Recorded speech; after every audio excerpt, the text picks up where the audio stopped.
It starts now in answer to that question. Hello.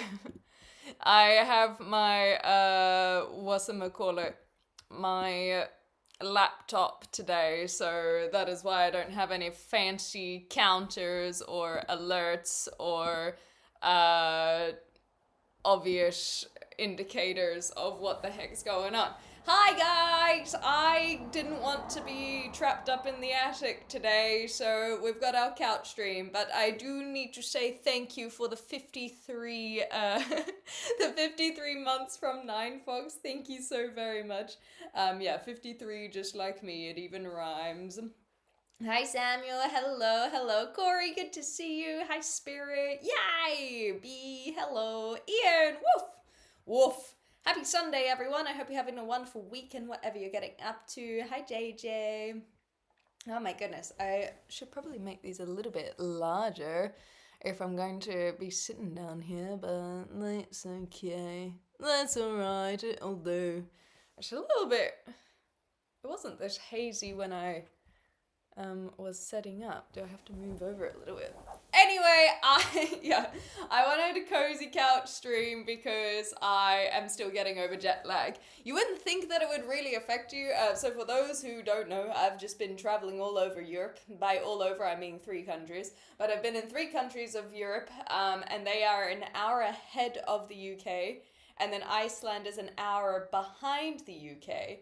And I was told that one of the best things about all of these European holiday adventures is that you don't get jet lag because it's the same time zone. But I think that that only applies if you're in the one time zone. And I think similar to daylight savings. Apparently, that's when the most car accidents happen and all these kinds of things. Just that 1 hour throws you off something phenomenal. So the day after daylight savings changes happen, both forward and back, there's like an increase of car accidents. So just another point on the graph of why we should get rid of daylight savings. Being tired doesn't have to be jet lag. Yes, I understand this. I was going to make this argument as well, but I'm still on the jet lag train. I sigh. So I do think that that hour difference has thrown me. The same way that it throws people when it comes to daylight savings, you know?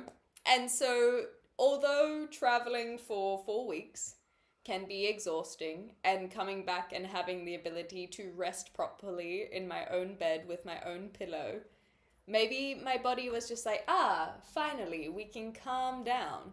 False! Last night and the night before were some of the worst sleeps I've ever had over the last few weeks. So I'm just putting it out there. I'm lying in bed staring at the ceiling. I'm like, so when does the sleep come? Because the day I arrived back in the UK, I slept like a baby. That was awesome. But the last 2 nights, I slept better in a hostel with 7 other people, damn it. Hi, Saheed. No, you're so fine, Nine Fox. You're jumping ahead in the script, but it's quite alright. So I think that the 1 hour of jet lag has affected me. Both 1 hour forward and then 2 hours back and then 1 hour forward again. I think that has messed me around a little bit with my circadian rhythm. Or maybe not. What do I know? Hi, Kiwi Man. Hello. Kiwi Man, I've got to rip a band aid off. Do you have any assumptions on what it could be? I will let you mull that over because it's not good news. Yeah. The heat wave, it was, when, yeah. So basically, Europe has been having a heat wave, and when one is not at home to be able to water the plants through said heat wave, despite the fact that I put them in the coolest room in the house and did my best, they were just far too small. This is my, because there are a few others that have been okay. But your little boy was just too small, and so that soil just dried up so quickly, is my assumption. And he has unfortunately not made it. However, there are always silver linings. I like to give the bad news first. However, there is good news, Kiwi Man.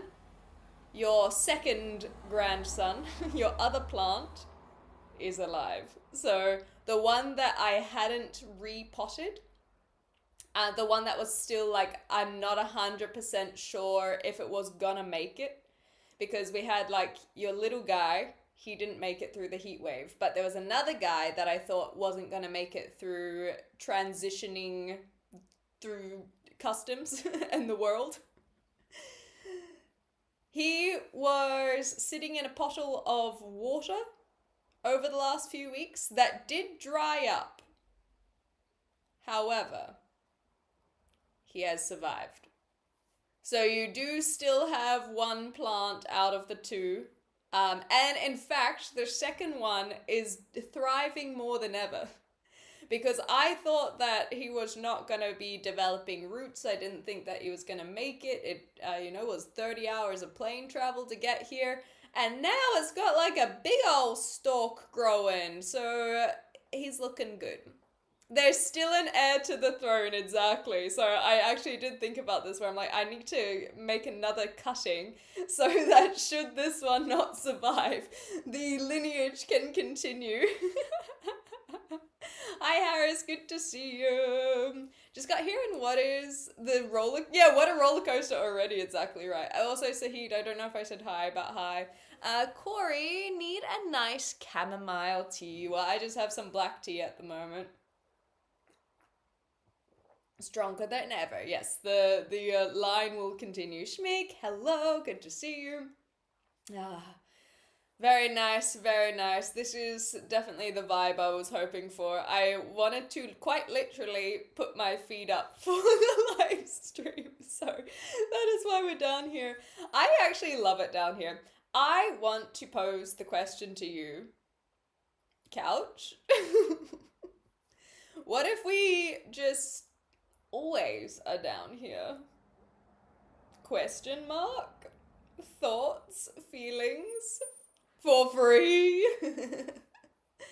Back from Iceland? Yes, I am indeed back from Iceland. I got back a few days ago, but the last 2 days have been literally just me resting, and the third was travel. How will you game? I can game on the TV. There's a TV in front of me.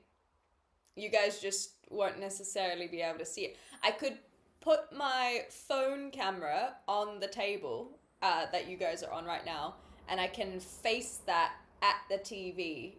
And so it won't be screen mirroring, but it will be a screen recording like the old days. Hear me out, no games. I'm always playing games. You better be watching yourself. I don't know. Question, thoughts? Amaze. Very good, very good. Can't you see that I'm grieving? Oh yes, this is for the plant. I should probably resist the desire to make double entendres about Q-Man's little guy shriveling up. Well, Ian, that is very big of you. I think that you're very mature to resist to making any comments like that. We'll miss the wall, but yeah, couch streams, that will, the wall is so bare. I mean, we can change that. I feel like it would be easier to decorate this wall than it would be to decorate the brick wall. Maturity? Around these parts? Sure. No, I'm kidding. I will go back to the brick wall. Waterfall. Dalton thinks he's got it all, but I don't. And I do. So boom with the attitude. Oh my gosh, that was just like such a what do they call it? Like a core memory just got unlocked. I don't know if you guys know that one. And of course I had to choose Dalton because I was like, I need someone to be my on the chopping block, I guess. It was basically like one of those patty cake, I think you Americans call it, games. I don't know what us British colonies call it. But you know how you go like... Why does this feel wrong? Okay, that feels better. I don't know what. So basically you have a second person, or you go... You know, all of these clapping games. Like, do kids still play that? Is this something that the children still engage in? Anyhow, so these clapping games, right? We played them a lot as a kid. And then there was this other one that was more like a mantra, a song. And that's literally how it started. I can't remember all of the moves, but it was like brick wall, waterfall, and then you choose someone to say, they think they've got it all, but they don't. And I do. So boom with that attitude. Peace punch, Captain Crunch. I got something you can't touch. Chang, chang, choo, choo, choo. Wind me up and I'll do my thing. I can't remember the moves. Reese's Pieces 7 up. Mess with me and I'll mess you up.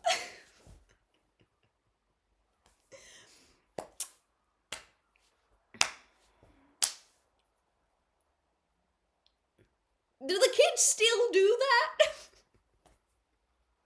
Do they still engage? Anyhow, I know what you mean, but I can't think of the name yet. Anyway, that one wasn't really a clapping game. It was more just a something. Abandoned Bulbasaur in the attic. How rude! Yes, that's true. We'll put a hole here for Bulbasaur, and then he can have some plants and ivies and all that kind of stuff. In fact, I've got a really nice plant over here. It's a devil's ivy, and it thrives in the windowsill so much that I actually need to get a new totem pole for it. Oh gosh. Look how beautiful it is. Oh my god, it's so big, you can't even see the top of it. It's grown very well, as you can see. It's very happy. So I could basically put that... Oh, you know what? We'll move it for now in the meantime, because I think you will be able to see it if I put it here. There is technically a little something something. Can you guys see it? You can. Okay. Look, it's slightly less bare now. I just gotta move that over. Yeah. Nice. Let's rub it in Kiwi Man's face that this one is thriving and his plant is not.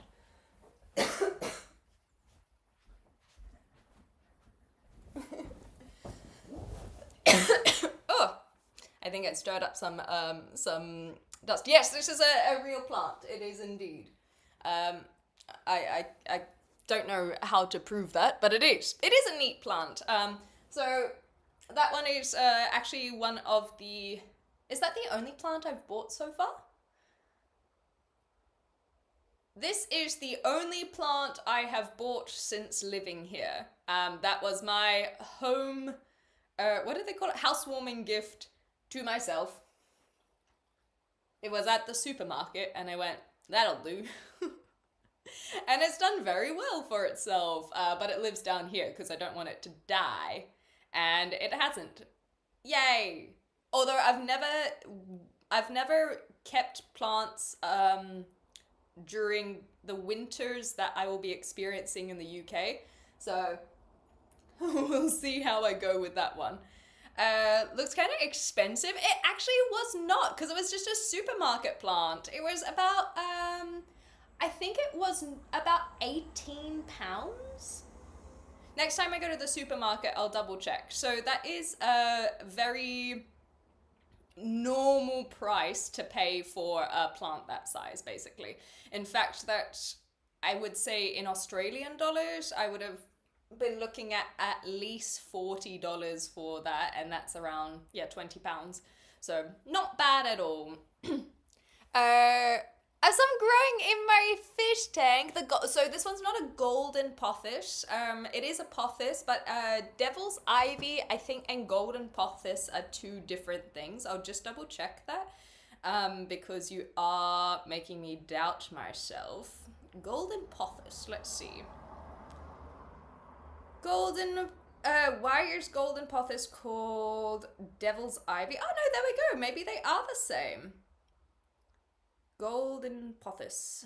I'll say versus Devil's Ivy. They are the same. I think that I was confusing it with this other Pothos that is very, very bright. The Neon Pothos. I was confusing it with a Neon Pothos because they are basically, they have no variegation. For those who don't know what that word means, it basically means where the leaf coloring has multiple colors rather than just green. It's got like streaks in it. So I thought that the Golden Pothos, I was thinking of the Neon Pothos, which is basically the leaves are one color, but they are this yellowy green rather than the streaky one. So you got it. So there you go. So Corey has some of this plant in their fish tank, which is very cool. Is it going to go all the way up to the ceiling? Hopefully, if I let it. Have you seen The Doctor yet? When you capitalize it like that, who? So Dolta was too quick on that one. I have not watched Doctor Who. I feel like I would love it if I did.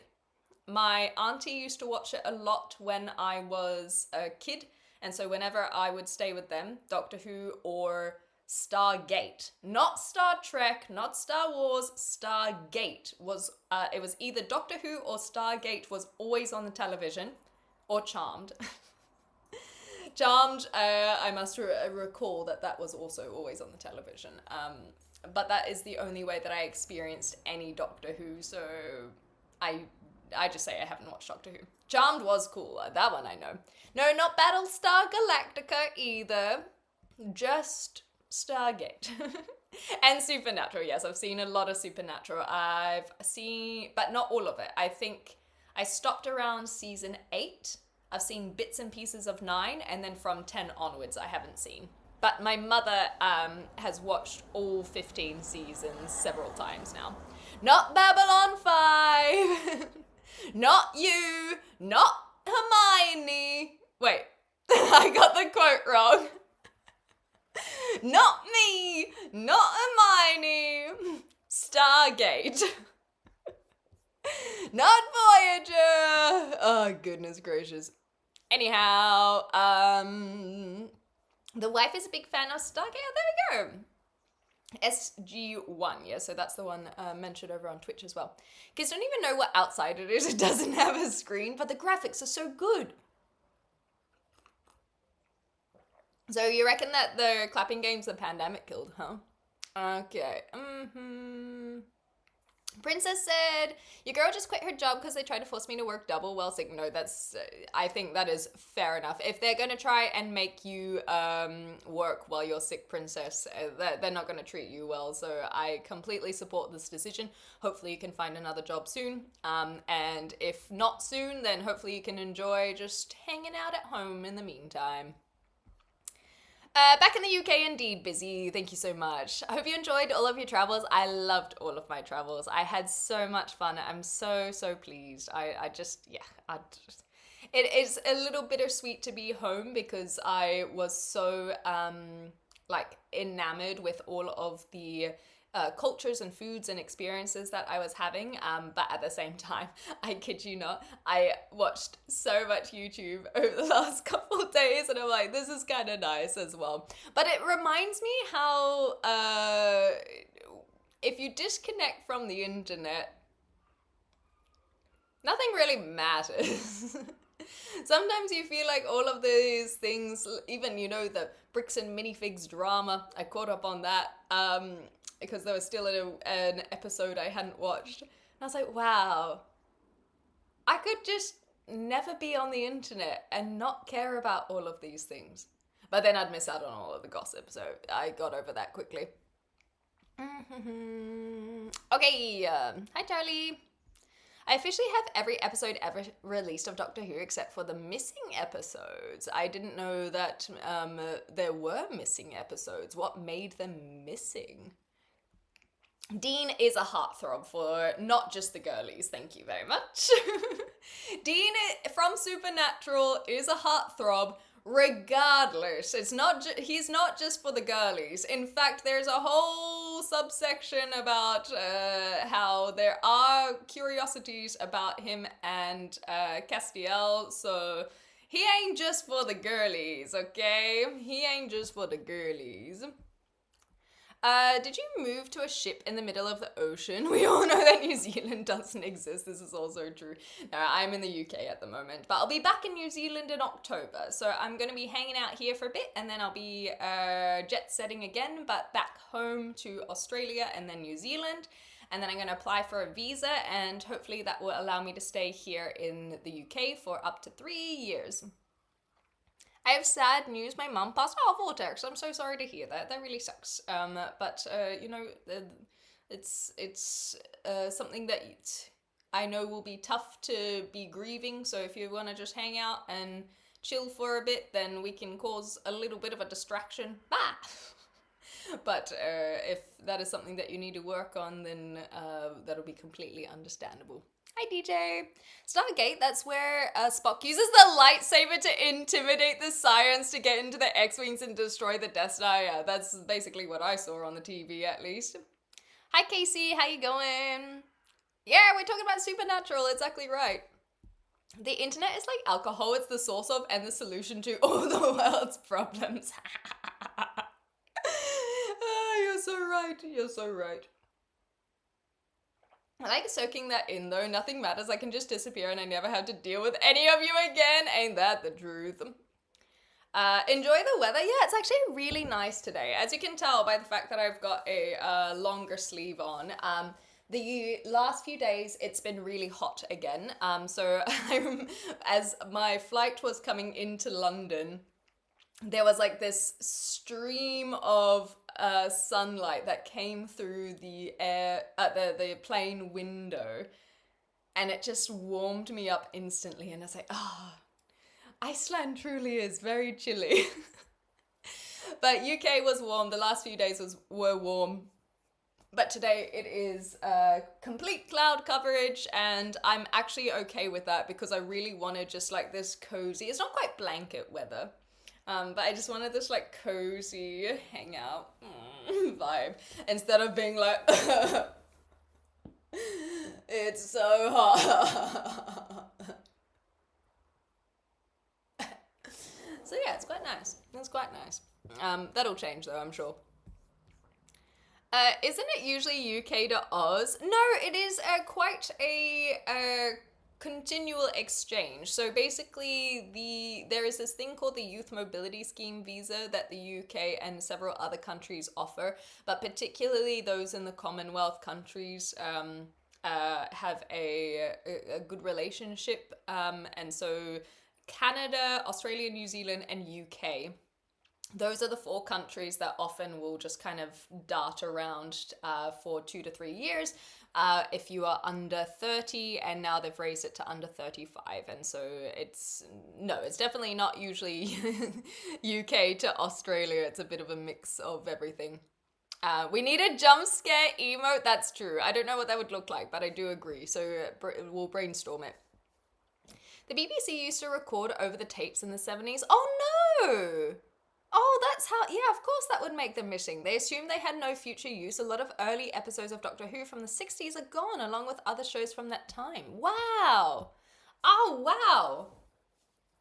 Yeah, I guess when you have limited use, of course you would reuse the tapes instead of just creating new tapes and buying more. Oh, that's so sad. I guess that's why so many people are quite vigilant on trying to recover a lot of lost media as well, so that it can be digitized and all these things. Oh, that's very sad, especially for Doctor Who fans. Isn't Australia like 5 times cooler, not terms of temperature? Yeah, I was like, sorry, what do you mean by that? Yes, as in more cool. So I said this once, I've said this twice, I will probably say this another 10, 15, maybe even 35 times. But I recognize that some people are new and haven't heard the whole speech. So I will repeat it for your benefit today. Hopefully the people who have heard it before don't mind so much. Basically, the grass is always greener on the other side. And so New Zealand, very beautiful. People want to go to New Zealand because it's like, wow, such a magical place. And it is. The more places I visit, the more I'm like, I got this at home, bro. And it looks better. So, I, just to, prop up my country for a bit. But nonetheless, Australia also is a very good country. I genuinely think that there are so many things in Australia that are taken for granted. I think that the system and the living and everything is quite excellent, and you have the warmth and the beaches and amazing landscapes should you dare to venture out. So Australia, also very cool. However, Europe as a whole, as a continent, has so many different cultures and foods and experiences and landscapes in a much smaller space. And so a 3-hour flight doesn't even cross the entirety of Australia. So like Sydney to Perth, you need at least 4 hours. I think, Schmick, do you know how long that flight is? Is it 4 or 5 hours? I think it's 4.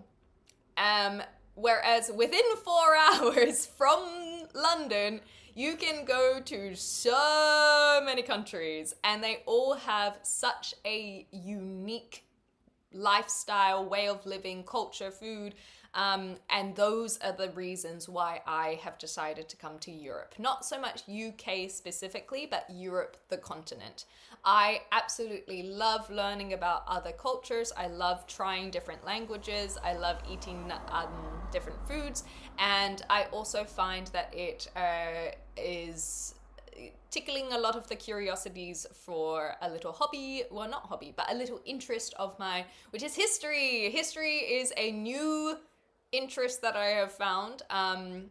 In school, I never liked history, but I think it was because we were learning history that I wasn't interested in. Whereas the, I guess, development of culture I find quite interesting, and the almost politics. So for example, learning a lot about Spain was insane. Those are all things that I find incredibly fascinating. And so that is why I have moved to the UK. It's not just about the landscapes, because yes, New Zealand, Australia, they're so unique. They are so beautiful. You could, landscapes, hiking, all of those things can be found in these countries. The people are super friendly over there as well. But the differences of culture, that is something that I am looking for. Yeah. So that hopefully answers your question. Also, hi bye Ken, by the way. I only have a few minutes, sorry, hi bye. What are we talking about today? Basically just the fact that I'm back from my travels, I think. Waving on the pointer finger is worth alone the price of admission. Thank you. Very culturally diverse, exactly. And so that's why I talk about moving to Europe rather than UK specifically. But something that I have found quite interesting is there are a lot of political unrest, I guess, in the UK and all over the world. And something that I've heard a lot and spoken a lot about is how people are wanting to preserve the British culture. And that's something that I've been really thinking a lot about, of what is British culture? And my friend, Coffee, she made a really good point that I think that she thinks that maybe Australia and New Zealand culture is so similar to the UK that it is hard to differentiate that as its own culture. Because I'm like, well, that's what I grew up with. Why would that be a thing? And then other things like cricket is adopted by other countries too. So I associate cricket more with like India and Sri Lanka and Pakistan. Like they have absolutely dominated cricket. And So I've been trying to figure out like what makes UK special and what makes and England in particular, because Scotland, you immediately have ideas of what Scotland looks like. You've got the bagpipes, you've got the kilts, you've got the Highland Games, you've got the strong Scottish accent. Uh, but England in particular, and flying into England on Thursday, it was quite interesting to just see how like flat and how obviously the farmland was separated. And I think that I've spoken about this before, is driving through the UK and stumbling across all of these tiny little villages and all of these tiny little communities, that I think has a lot of charm in England in a way that is very underappreciated, especially if you are trying to get from one place to the other. You usually be on a train or on the highway, and so you miss all of these small villages that are very, very quaint and beautiful. And I would like to do more UK or England travel to learn more about what makes England so special. And so now that I don't have any money, now that I have got to build up my savings again, is how I should phrase it. I think I would like to, in particular, see a lot more of the UK, but shit's expensive here too, man. I am trying to do a road trip with my cousin. She's coming to the UK. And I was looking at a train that was from like Liverpool to Edinburgh, and it was like £100. I'm like, I could fly from Liverpool to Edinburgh for 20. So it's not as accessible as people make it out to be, I guess. Anyhow, that's all. What makes English culture special is that it is a melting pot of cultures from many countries. Yeah, my other friend also said something like that, where it's like, oh, you know, they've just taken a bunch of the cultures from all of the colonies. But diversity and international cultures is not exclusive to the UK. So I do think it is nice, but I don't think it is English specifically. I can see that you're an active person and honest. I like that. Oh, thank you, Casey. I do appreciate that. Scotland has Hogwarts. It does it really? I know that it has the train viaduct, but I don't know if it has Hogwarts specifically. Gotta take a 5-hour flight just to cross this street in Australia. Amen, brother. In New Zealand, the grass is greener. This is also true. The grass is genuinely much greener over there. Australia is cooler than UK in both metrics. It just depends on which parts of Australia, but definitely at the moment with the heat wave, Australia's been, and the season, it's definitely been cooler. Can we get world travel? No, we have world travel at home. To be fair, Australia does have more cultures than Europe, but that's a different story. I don't know if you're referring to the Aboriginal cultures, because if so, based take. If you're referring to immigration, also fair, but I think that there are, 47 countries in Europe, and I think it's one of those things where I'm not trying to be here going, Europe is better than Australia, whereas that reads as trying to give the reasons of why Australia is like better or cooler. And I just, apples and oranges, it's different, and I just find those kinds of things tiresome. Not unless that wasn't what the impression is, but it's certainly how it was reading. Okay, so Sydney, Perth would be 4 to 5.5, yeah, so depending on the direction. It's the same from Melbourne, Auckland. One way is 3.5 hours, the other way is 4 hours, but I guess it's to do with the rotation of the Earth, hey. The longest scheduled domestic flight in the United States is the non-stop route between Boston and Honolulu. Honolulu doesn't count. I don't think that counts. Okay, what is the longest flight, not including Hawaii and Alaska? Because I feel like there is a lot of history on how those two states came into the US, and so there's a reason they're so far. I would assume that it would be Florida, like somewhere in Florida to Washington would be. Oh, although Maine is quite high up. Hey, so maybe somewhere in Maine down to LA would be, if possible. Maybe they don't even go that far. That's a long bloody distance. But anyway, Honolulu is starting to become its own. Like, it's in the middle of the Pacific Ocean. If we're gonna claim that, then you can start like the French claiming all of their islands in the middle of buttfuck nowhere. You know. Groups occasionally recover lost episodes from private collections. That's awesome, where maybe someone took a film cam home or from copies that were sent to other countries. This is for the lost episodes of Doctor Who and whatnot. Film is Fabulous is a group doing great work rescuing and cataloguing all kinds of private film collections that would otherwise get lost when the collectors pass on. That's beautiful. Hell yeah. I froth politics. I actually do. It's something that I have realized over the last at least couple years is I actually do really find politics very interesting, but I don't talk about it so much on my channel because it can get very heated. Europe's history, is just a whole lot of wars separated by a few decades of peace. Few decades? That was kind reloaded. Decades? More like months. Scotland and Ireland are very special. England is a question mark. We're still learning. That's what the thing is. We're learning about what makes England different.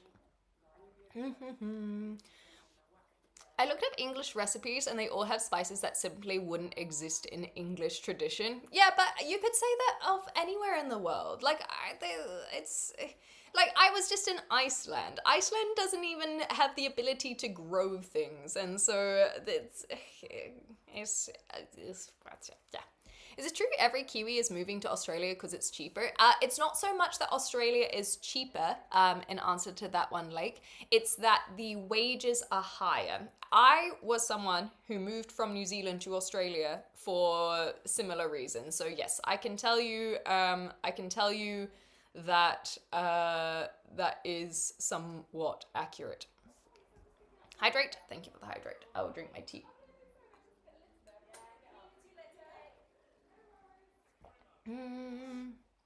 Hey, paying respect for Aboriginal cultures on that one. Yes, there we go. Because I think a lot of people lump them all in together, but there's so many languages. It's such a shame that it's not something that has been able to thrive. But hopefully we can make amends.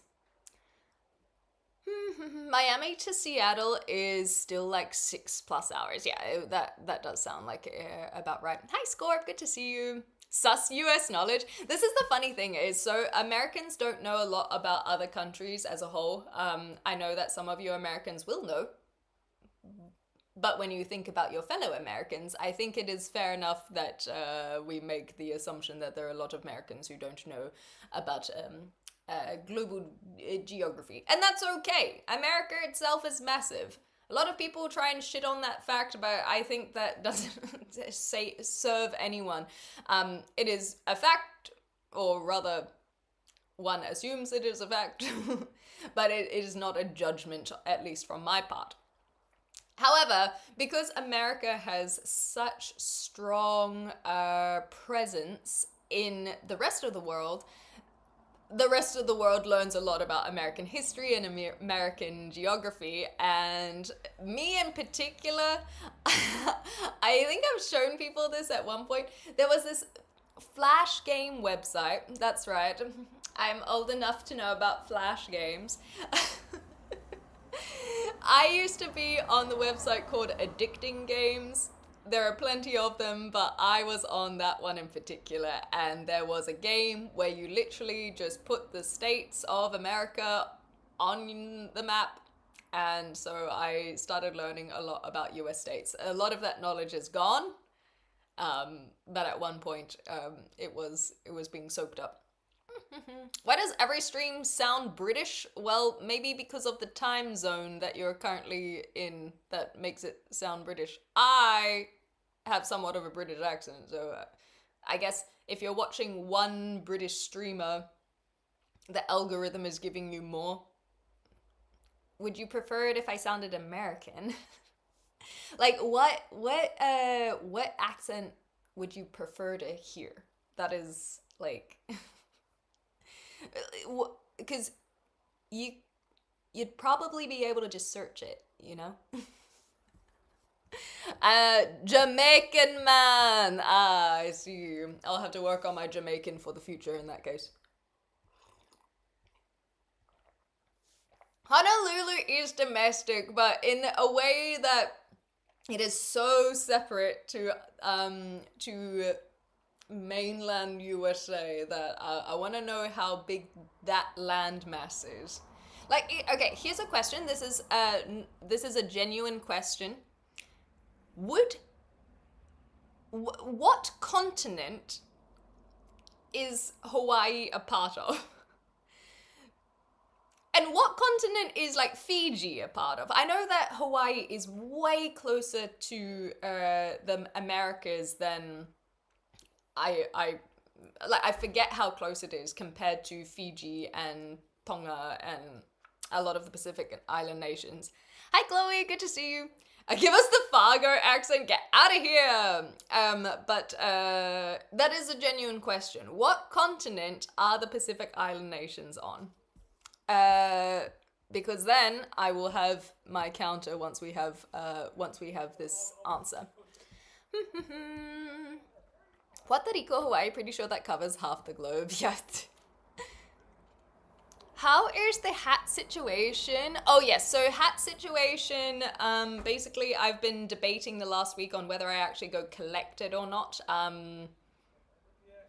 I tried to call Lost and Found Noxoc, but they do not have a contact number. The customer service does, but Lost and Found does not. But work in progress. My friend, as a not coffee, not the one I stayed with, but my other friend, her boyfriend does a lot of travel, so I'm seeing if they can maybe pick it up. The spice trade goes back to medieval times as well. We've documented use of cinnamon, cumin, ginger, black pepper at least far back as the 1200s. Wow. Yeah, and so if it's that long ago, I think that you compare like Viking history. That was in around the thousands as well, right? I think around the 800s is what they said when they came to when they went to Iceland, and so people aren't going to be like, oh, that's not Scandinavian. Vikings aren't Scandinavian because it's over 1,000 years ago, so it doesn't count. So I think that 800 years of using spices is very warranted to include in a culture at that point, because it speaks to the globalization that Europe did, right?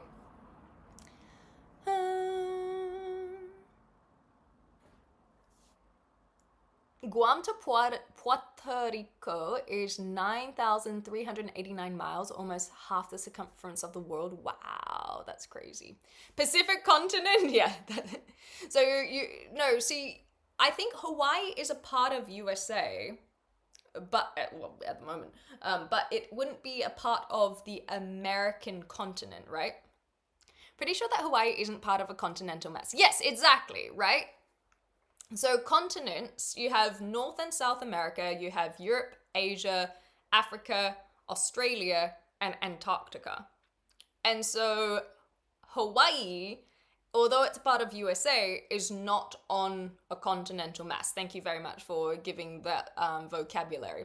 So it might be a part of Oceania. I think it might actually be too far to be a part of Oceania.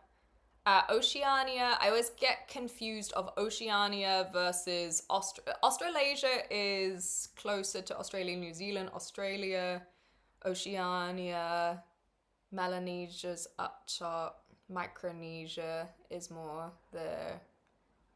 I think Oceania would include the Pacific Island nations, but I don't know if it would include Hawaii. I'll have to look it up. However, my point is that I want to know the longest flight on the continent that rather than including Hawaii. So yes, Hawaii is a super long flight if you're flying from can I say mainland USA? And similar where Alaska goes super high. I want to look at kind of what is the width of North America, because I want to compare that to Australia's width. That is what I want to know. Did the coat make it back from Iceland? Yes, I made sure not to forget it in the hostel bathroom because that would have been a disaster. Hi intern, how you going? Hi Georgie. Vikings were RIP around that time. Oops. We can't travel before you get back the magic hat. Yeah, the only travel that we're allowed to do is in the raincoat. So we're gonna be a live streamer in the rain from now on, because then that will excuse the fact that I don't have my hat. But once we get the hat back, it'll be okay. Interesting fact related to the grass is greener. Australia produces just over twice the agriculture value as UK, but it has to use 24 times more land to do it. Grass just grows easier in the UK. There we go. Thank you, Schmick, for sharing. Hawaii isn't geologically part of a continent. If I had to create a continent further, I'd say Polynesia. Polynesia is a very good point, yeah, which is really more of a region based off ethnicity. I agree with this. I would have to look at Oceania because that one does have a little bit more borders, but I don't think it goes as far to Hawaii. But yes, Polynesia and Polynesian cultures is certainly a thing. But I wanted to know more about what is the longest flight on the, I guess then North American continent. You're like, oh, well, does it include Canada and Mexico? So here we go. What is the longest direct flight that can be taken in USA on the North American continent? So in that case, it would probably be Alaska.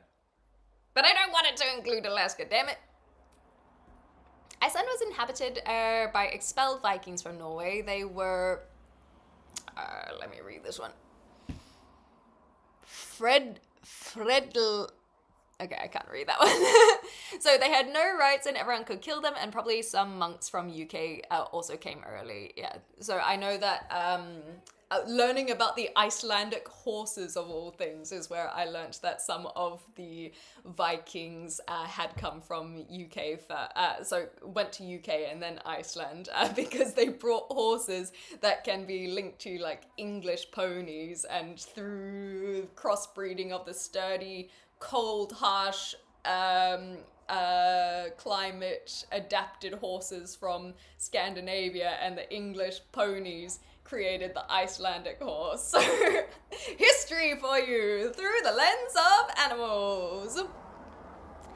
Geologically, Hawaii is not part of any continent. It is isolated volcanic archipelago sitting on the Pacific plate in the middle of the ocean. Thank you, Kimaman. No private flights from Guam to Puerto Rico counted. No, definitely not. Thank you for the follows, by the way. It is such a pleasure to have you guys here. Welcome on in. Miami to Seattle. That was my assumption as well. If you don't include Alaska, maybe you can get up to, is it Juneau? Contiguous. Thank you, C Mama. I must have missed that earlier. Good to see you. What do you have against Alaska? I don't have anything against Alaska. I'm just being aware that there probably is a lot of contested history about how they also became a part of USA, and I want to understand. Is it the 48 states before including the extras? Because they were newer editions, right? The longest flight in the lower 48, is that what they call it? The lower 48. I feel like Hawaii would be more south, so that doesn't sound right. But it would be Miami to Seattle. There we go. Imagine Vikings riding on those horses into war. Well, it was the horses that they have, the Icelandic horses in Iceland, which is different to the Scandinavian and horses in mainland Europe. They were crossbred between all of the horses that originally got to Iceland, but then they were super well adapted to the harsh climates of Iceland. And so basically the inhabitants of Iceland from about the 1200s, I think, they decided they did not want any more horses onto the island, because that way, if say people came from mainland Europe, their horses would struggle in the snow and struggle on the landscape, whereas the Icelandic horses, they know the place, they're well adapted, and they will be better in battle because they are suited for the Icelandic climate. So in a way, it's kind of, maybe not a war, but certainly they are better for battle in Iceland specifically. Hi, Neshi! Come to New Zealand, you'll love it here. I know. I'm actually from New Zealand. You can tell. I am going to be back in October. I cannot wait. I actually miss New Zealand a lot. I was there at the for the holidays, like as in Christmas and New Year's. But I will be back for maybe 3 or 4 weeks. My family are still all over there, so I cannot wait to be back. But you can probably tell from my accent that it's hard to hear the Kiwi twang these days. The regional answer is Polynesia. There we go. So that's what Kelpie was saying. No, you're so fine. I understand that my accent does not sound very Kiwi, but I do like to see more of our Kiwi whānau in the chat. So welcome on in, Be Real. The regional answer is Polynesial. Physical geographers place Hawaii in Polynesia, the easternmost of the traditional island groupings within Oceania. Okay, so the Oceania does still count in that case. But yes, I agree with Kelpie that Polynesia is more culture, ethnicity rather than geography maybe, but I think it would be easy enough to use that as our nomenclature. See, Mama can tell me if that sounds all right. Talking about horses, earlier they used to have horse races on big legs. What? How good are their hooves to not slip on the ice? What the heck? That's amazing. USA is the lower part of the North American continent. The lower 48. Yeah, but then Mexico's included too. Lower 48, lower than Canada, I guess. Wait, is Mexico just a part of USA this whole time? Hey Boba, the absolute longest continuous flight in history lasted 64 days, 22 hours and 19 minutes. Set in 1958 to 1959 by pilots Robert Tim and John Cook in a modified Cessna 172 over the Nevada desert using ground-to-air refueling. For uncrewed stratospheric craft, the Airbus Zephyr holds the record at 67 days. I have to look up what it looks like to refuel a plane while it's in the sky. That sounds redonkulous. Redonkulous. Anyhow. If you wrote this yourself, I will send you a letter of appreciation. No, you can see Boba says Google at the beginning of that paragraph. But she smells like a kiwi, yeah, with my nostrils on the end of my beak. Good one, Sea Mama. That's very clever. You should be very proud of that one. I see you. Lower than Alaska. Yeah, so Hawaii should be included in that, right? They also used to use horses as speed bumps. Oh, wait, that was just Clem. Ouch. Moving on.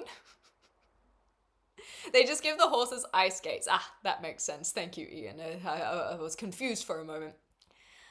Hi, Tal. How you going? Except for my fella Kiwi. Kia ora, cuz. That's awesome.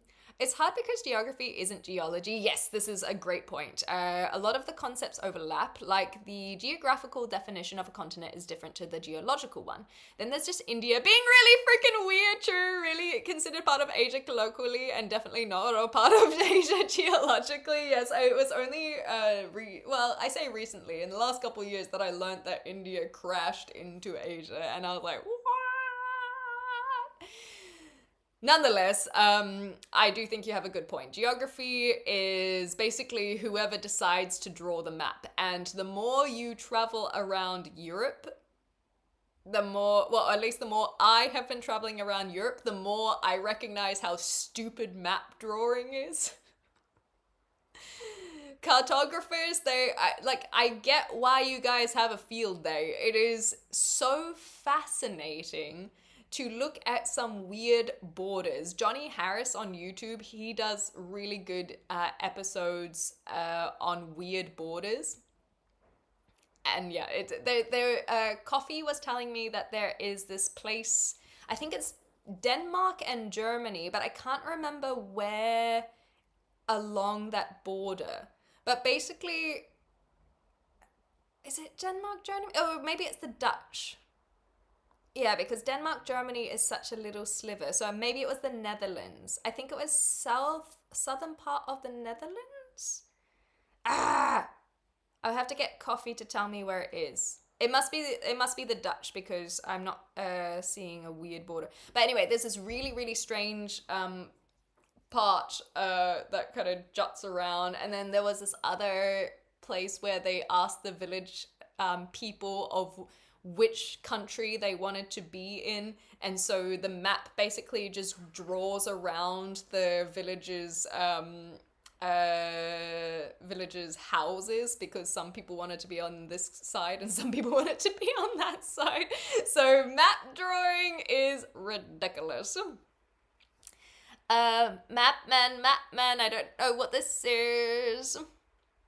I needed the win. Oh, well, hopefully whatever's going on, that sounded very sincere, see mama. It might be that I am putting tone onto that message, but that did sound very sincere, and I hope things are okay. And if it was a sarcastic remark, then I still hope things are okay. There didn't used to be speed bumps outside the school before Clem drove past. Fuck off! That's so rude. Look at Africa if you want to see stupid map drawings. That's true. I'm sure that there are a bunch in Africa that I'm not aware of.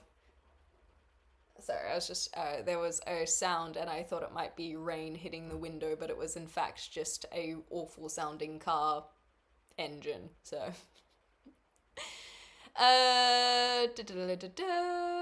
Mapmen is an amazing YouTube channel. There we go. Okay, well, I'll have to look into it. Must watch. Wait, is this one that you guys... I think you guys have actually shared this before. It's... especially you saying it's British. Hi, Professor. Good to see you. Are you excited for rain now because it means you can crack out the raincoat? Yes, exactly. Hope your summer is going well. Thank you, thank you. Yes, I have not been live streaming on YouTube as much for the last 4 weeks because I've been traveling Europe during the summer. I was in Spain for 2 weeks. Actually, I'm going to say I was in Basque for a week. And then I was in Xavier, which is southern part of Spain, for a week. And then I was in Copenhagen, and then I was in Iceland. And so it's been an amazing summer. And now I'm back in the UK. Just in time for the clouds to return. But I am doing very, very well, thank you. Oh, Twitch, we are about to hit an ad break, so thank you very much for supporting through the ads. It is a free and easy way to do so. I'm not really going anywhere, I'm just enjoying hanging out, so we'll see you on the other side. Reading me like a book, just been having a frustration day. I poked my cry with a big weepy playlist. I was just trying to understand what they meant. I poked my cry with a big weepy playlist, then came here, so things are definitely looking see mama, yeah. Big hugs, and hopefully when you do head off to bed that it doesn't, these frustrations don't follow you. It's not stupid because of the Africans, it is because of the British. Oh yes, no, I completely clocked that immediately, Train. It is the British, the Portuguese, the French, the Germans. It is geopolitics that have nothing to do with the African tribes and the people who have mapped that. And so many issues have been caused by the colonization. So yeah, I clocked that. Germans did go into Africa. I think it is... But it's just north of South Africa. Is it Namibia? Because it was Rhodesia, right? Rhodesia. I feel like... Oh no, that's now Zimbabwe. So my African knowledge is very, very, very limited. So Rhodesia became Zimbabwe, but I think it's Namibia that had the German colonization. Ba-ba-da-da-da. You know that Kiss of Blood Diamond? Amazing.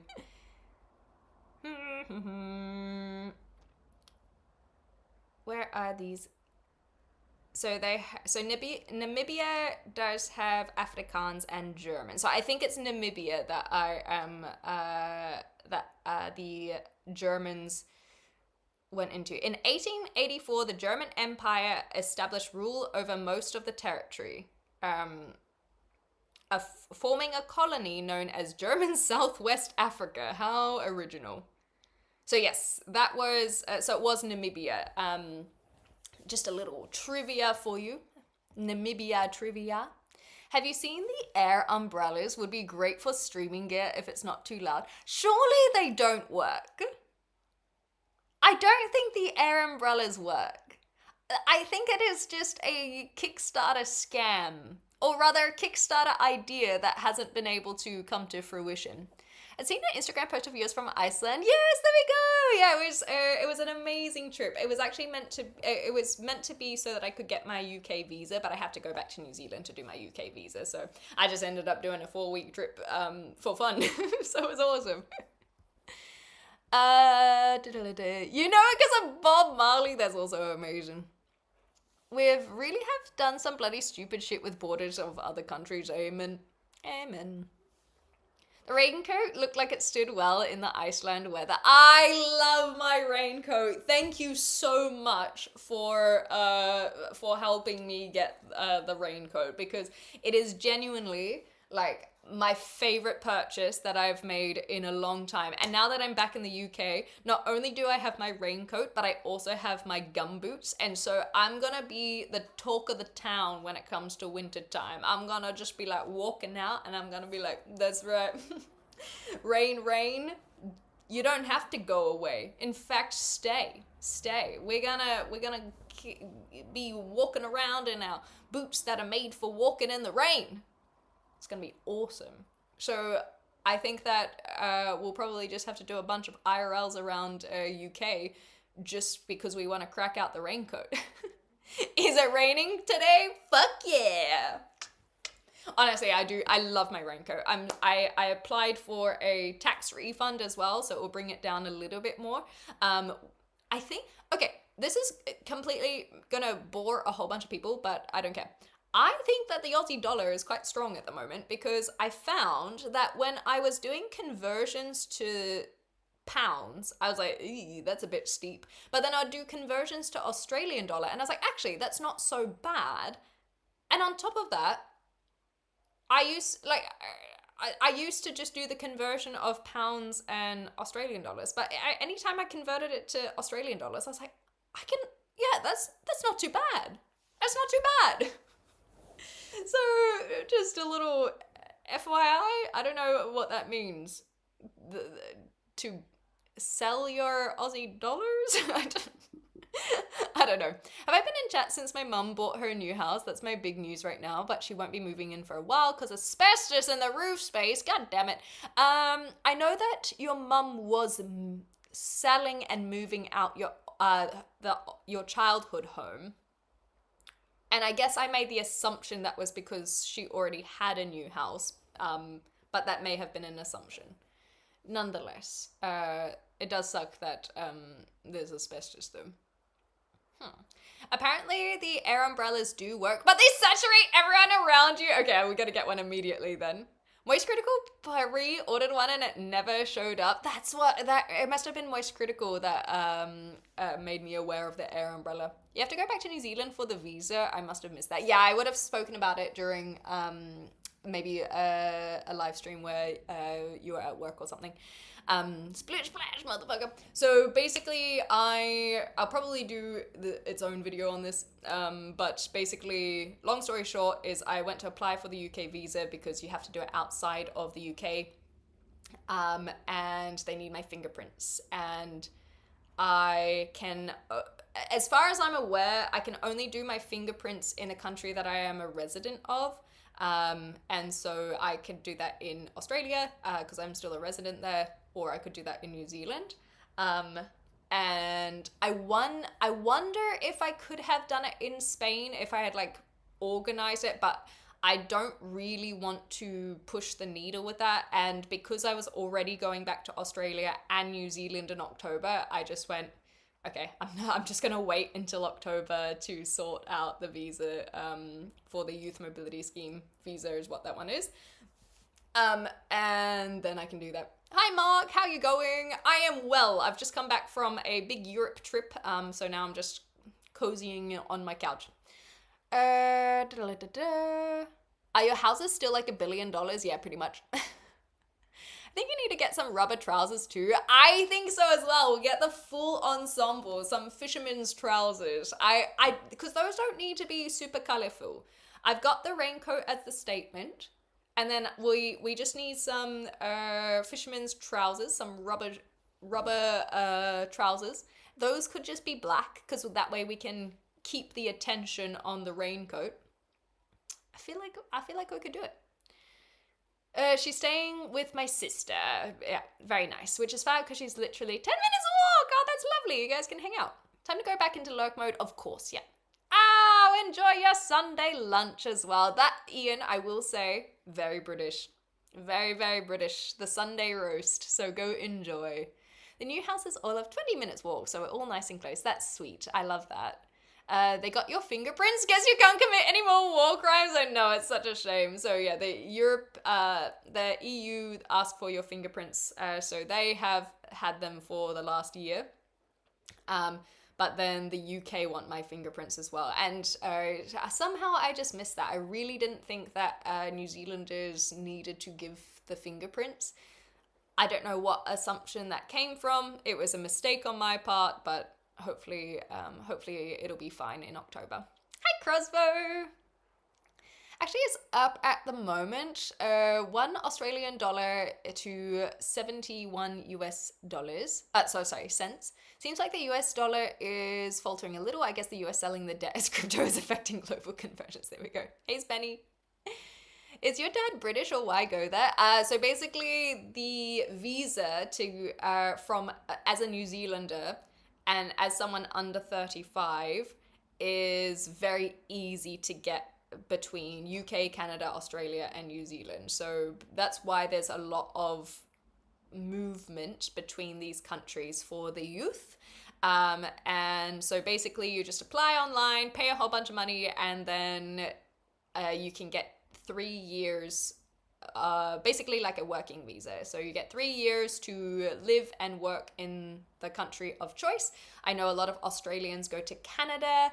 Brits will go to Canada and Australia, New Zealand as well. It's just kind of this agreement that has been passed around. And so that's why the UK is because it was easy. And then my dad is German though, so I am going to try and get a German passport because that will open up the EU. But I am quite happy to be in the UK in the meantime. I'm going to Australia next year. Hopefully get an electrician's job there. Fingers crossed. All the best for you, Spenny. Can I ask where you're from originally though? Like how big a move is that gonna be? Classic colonial privilege. What do you mean I can live in the country of my I can't live in the country of my oppression? Silly. Scotland, oh amazing. I hope all goes well for you. That is going to be quite the trek in that case. At least with being well, I don't know if they call it a sparky up in Scotland, but in Australia they will, if you get your electrician job, you'll be a sparky. That's kind of the little lingo they use. You do. Okay, so at least being a sparky, there are so many people who are needing like labor jobs. So I hope it all goes well for you. And it's going to be so different to Scotland. Incredible. All the best. Genuinely. Oh, that's so exciting. I loved Australia. I lived there for 10 years. I don't know which city that you are going. I guess it depends on where you can get a job. But I loved it. I loved it. You will not want to work or money. Wait, you will not want for work or money as a sparky in Australia. There we go. Yeah, they typically get paid pretty well as well. My nephew is actually becoming a sparky, but that's in New Zealand. He's already bought himself a very fancy vehicle, so I think he's doing okay.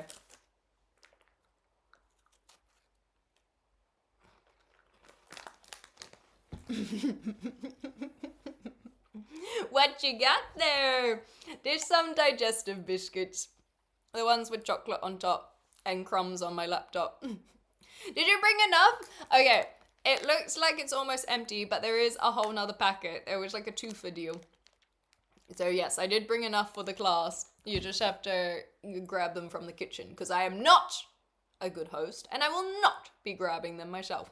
These don't need to... Banana farm work for UK, I know, right? So, the banana farm is to stay in Australia for longer, though. So you can go to Australia without working on the farm for the visa, but if you want to extend your visa is when you have to go work on one of the farms. It's not always a banana farm, but somehow all the British end up in the banana farms. I'm surprised you knew about that. That's such like a niche thing to know. It'd be okay with spiders and crawl spaces. Oh, I saw a really cool spider in Iceland.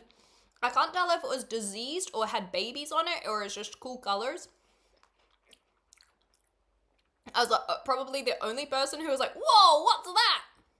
And there was this gorgeous waterfall, the Goldfoss waterfall, which is part of the Golden Circle. It is actually stunning, genuinely. It's not a very good photo, but it is stunning. And then you get this rainbow effect at the top there that's always happening. Ah, gotcha, Crossbow. Wait, was Sarah in Australia in that case? Excellent cure. Thank you. It is indeed. Anyway, so at this gorgeous waterfall, I was like, whoa, spider!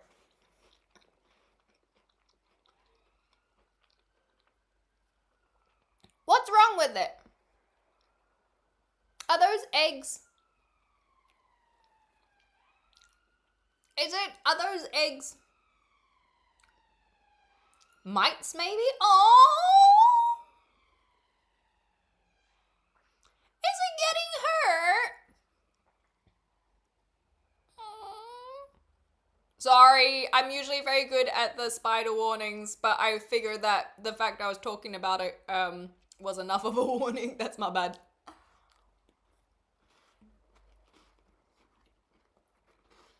Oh well.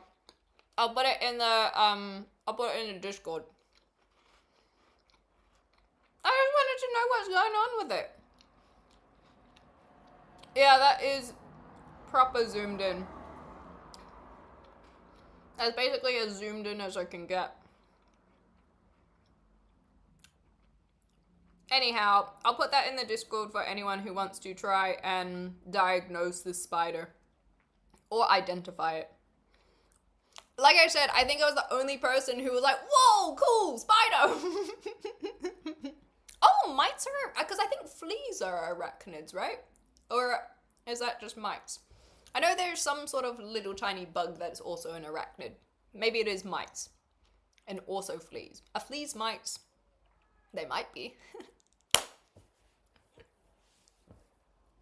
Anyhow, on the topic of spiders, I did have a funny moment in Bornholm with coffee, because we had this big spider that was on our that was in my hair actually. And I was just like, oh, how did you get there? And then Coffee, she's like, oh, let me help you with that. And she just grabs like the spider and we put it outside. And we just start pissing ourselves laughing. Because we're like, yeah, you can really tell that we lived in Australia. Because I was just like, oh, hi. We were both just so chill, so... Definitely very comfortable with the arachnids, or at least the spiders. I don't want to deal with any scorpions though. I was told those bickies have been discontinued in New Zealand, as in the digestives. I don't think so. Anyhow, I am a real globetrotter. I'm hoping to do more. Yeah, spiders are your friends. Exactly, they're your friends. In answer to why they're called digestives, yeah, I think they're supposed to have a whole bunch of fiber in them, but I feel like that's just an excuse to eat more sweets. They are tasty though. The ones that don't have chocolate on them, they probably would have fiber, right? And then the chocolate is just an extra sweet. Small spiders on me, they're okay, but a huntsman or a spider around that size, I'm good. See, I don't mind spiders as long as they're not venomous. And so many are not outside of Australia, so it's fine. It's supposed to be wholemeal, yeah. So I think the ones without chocolate on them probably are genuine digestives that do help with extra fiber, and then the chocolate on top just makes them super tasty. If no mirror in the background, your hair is still orange, you are not AI! Well, you tell yourself that. Hi, Mythic. It's so good to see you. I'm doing well. Apparently, Australia has found a new spider. It builds a web rope under tension with a phenomena trap at the bottom. An ant that disturbs it gets yeeted onto the main web at a ridiculous speed. And I'll stick the video on Discord later. That sounds amazing. I cannot wait to see it. Yeah, I'm not sure if those spiders were local to Iceland, Spenny. Or the mites. But there are tons of spiders that are all around the world. They're just not as highly venomous as they are in in Australia is all. But these were big spiders. I was really surprised at how big the spiders were in colder environments. I don't know why they need to be that size. How big are the bugs that they eat, I guess? Okay. What was the waterfall? Oh, sorry. Yes, I did see you ask, and I was on rant mode. So Goldfoss, I believe. I'll just double check that. So I had never heard of this. Oh, sorry, Gullfoss, not Goldfoss. Ma bad. So gull, like a seagull, and then foss, Foss, Gullfoss. They are beautiful. Gullfoss.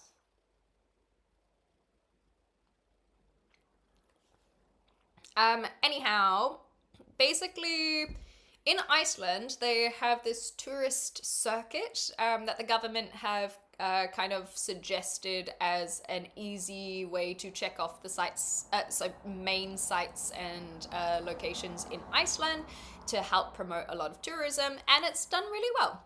There are a lot of tour buses that go to these 3 main attractions. Sometimes they'll add an extra on that as well. And I had never heard of it until Coffee, my friend, had told me about it. She's like, oh, are you going to see the Golden Circle? And I went, what the fuck is that? But basically you see a geyser, this waterfall, which the Golden Circle is named for, and then you get to go to this national park where so the last on the trio is this national park where you see the drifting apart of the American tectonic plate and the Eurasian plate, Atlantic plate. Anyway, Iceland is on 2 tectonic plates that are drifting apart, and so you get to see in between that. So that's kind of the Golden Circle. It's very cool. I would suggest to do it as a self-driving tour rather than going on a tour bus. But especially because there are so many other attractions on this kind of circuit. So basically you drive out from Reykjavik, you go around, and then you come back and head back into town. So it is a really good snapshot of Iceland. But if you can do it self-driving, then you can see all of the other things along the way, especially from the bus. I could be like, whoa, that was cool. And I wanted to stop at places that I couldn't. And then also if you have a car, you can go to more of the coastal areas, which are really sick. Sick as hell. Seen it on a Tom Scott video. There we go. Definitely on my bucket list. Yeah, it's just a nice, easy way to see things that you wouldn't necessarily like. So when I went to Iceland, I was like, I just want to be here for the eclipse. I didn't really have a big plan of what to do outside of that, and so the Golden Circle is meant to be aiding in that endeavor, was like, go see these 3 things, and it was awesome. It was really nice. I think that a big part of what made that more enjoyable was because I had made a friend that morning. I spoke about this last week, but we basically brought the average age range down on that tour bus quite significantly. They had misread the kind of the tour. They thought that they were going to be taking the horses to these areas, because we did a horse riding tour on the Icelandic horses that morning.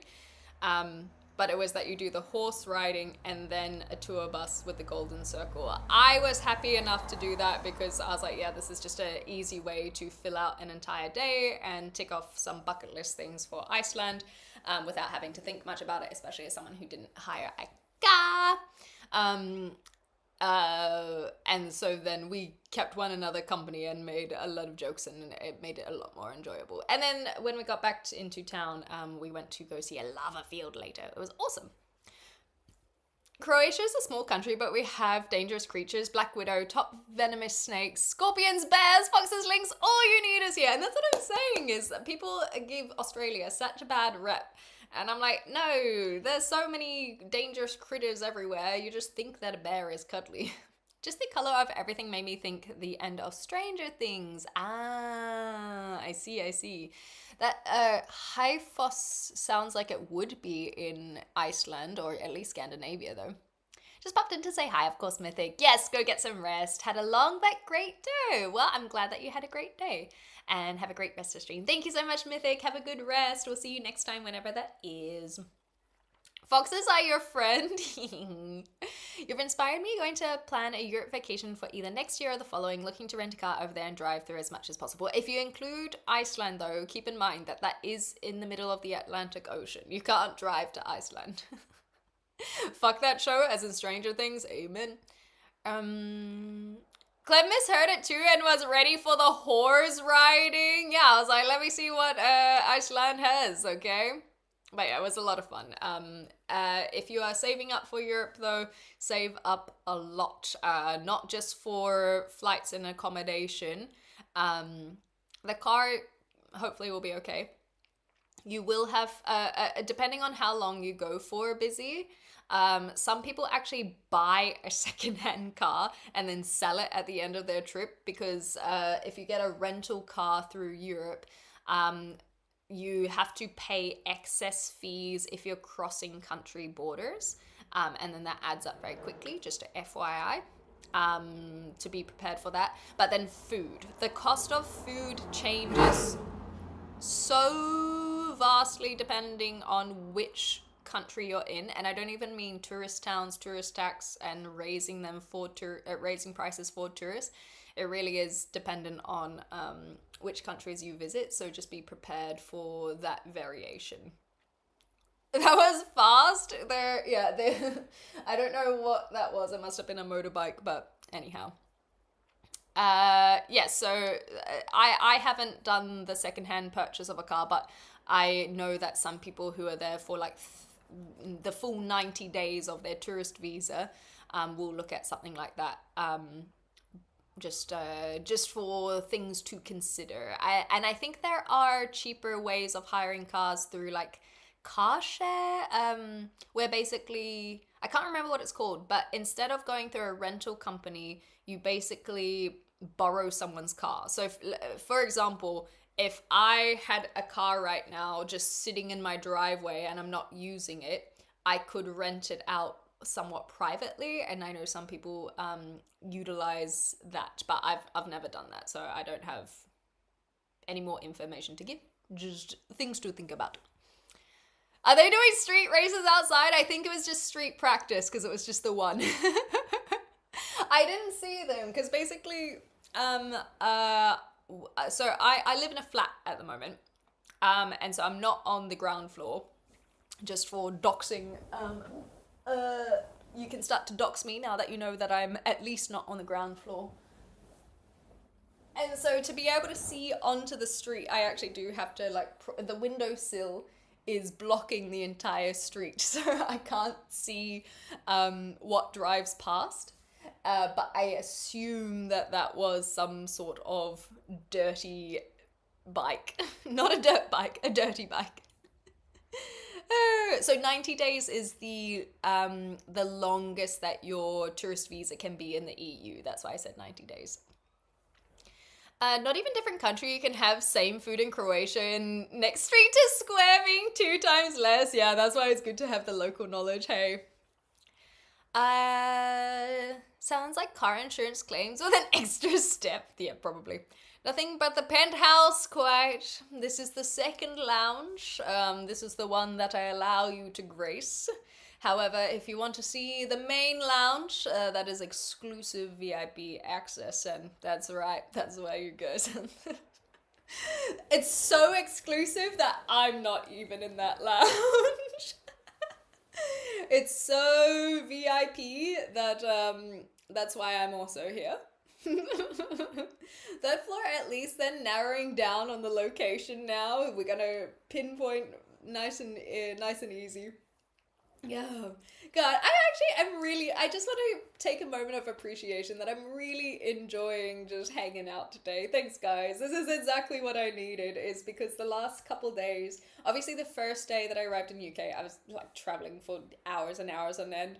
Oh, and I got my train ticket refunded. My train was delayed, and so I got that refunded. Nice. Every bit counts at the moment. So I was very pleased with that.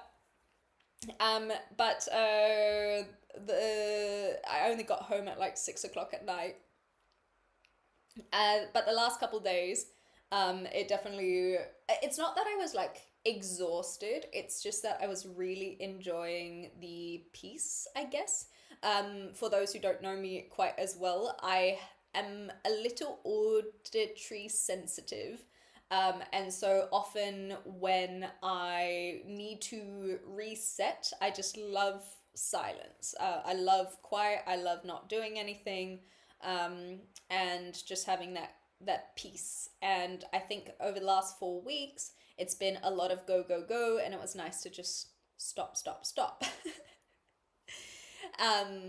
But I wasn't quite ready to kind of get back into the swing of things on top of that. And so that's why I was like, I know that when I go live, whether that was going to be yesterday or the day before or today, I just want to have a cozy couch stream, and I feel really good. So thanks, guys. Thanks, guys. Some geoguess is doing calculations not on ground floor by sun position. She would be. I have no doubt that people could figure it out, but I hope that they're not, because I think that is what is gross about doxing, right? Is it's not that it's not possible, it's that it is the fact that someone has decided to go out of their way to do it is inappropriate and gross. Just simply gross. Corey, I haven't put the spider in the Discord. I'll do that now. It'll be under animals, just if you want to check it out. So I'll pop that in now, otherwise I will forget. Scrolling for the spider. There are the horses. And then I'll just put a spoiler alert. A spoiler for arachnophobes.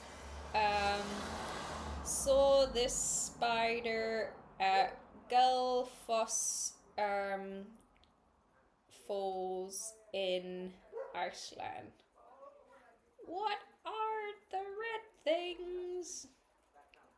Okay, it is under... I hate how it does this. For whatever reason, whenever I'm on the Wi-Fi, I can't send photos in Discord. It's so bizarro. I think it must be some sort of IPS thing. I don't know. It's just annoying. And then spoiler tag. Done. And now it's sent. Okay, it's there. Hi Rook, how are you going? We get to steer some weird security setting. Yeah, I think it has to be something where you go into like these settings on a computer. So like where you look at your router and modem, but on a computer. I think that's where you have to change it, not DPS. That's damage per second. DNS? No.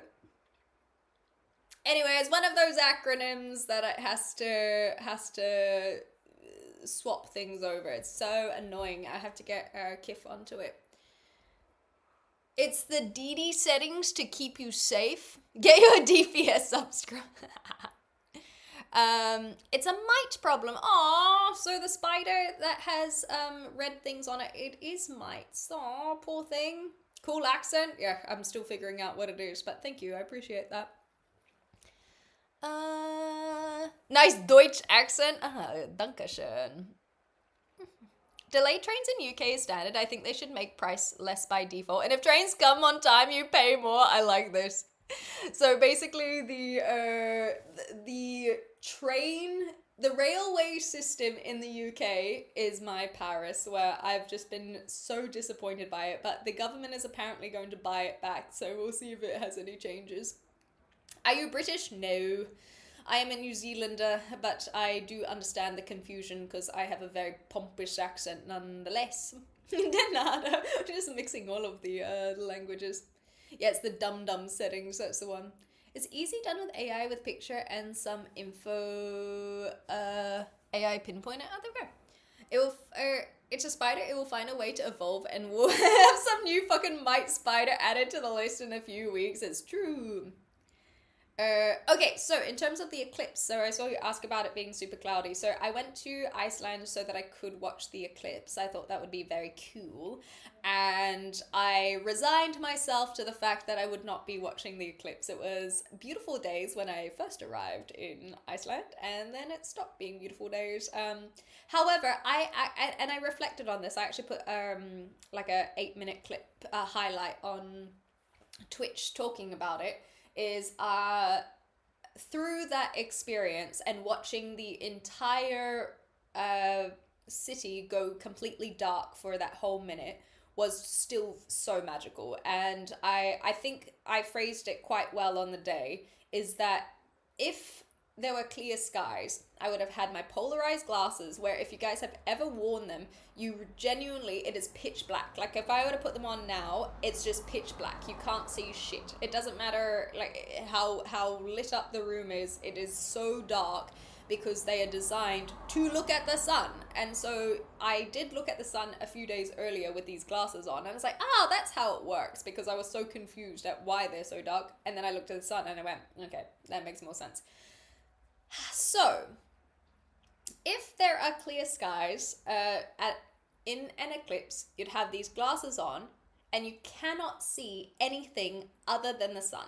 And so it kind of becomes like the NASA live stream where you start to see the moon cross over for the eclipse.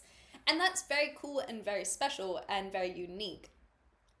But it means that you're not really looking at what's going on on the Earth. You're looking up at the sky, but what's happening down here?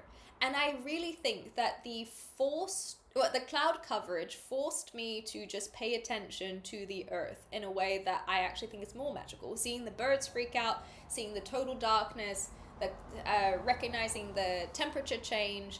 I am really not disappointed at all. I'm really, really pleased that I had that experience as my first experience with a total eclipse, because I think that now, if I were to see another one, I can choose if I want to look at the sun with the glasses or if I want to experience that again. And it is, I thought that it was really special regardless of the cloud coverage. And like I said, I think it means that you don't just default to looking at the sun. So I don't know if there would be like a good in-between of looking at the sun as it's crossing over and then taking the glasses off, because you only have a minute. I think there's one place that's going to have a longer one in the next couple years. Yeah,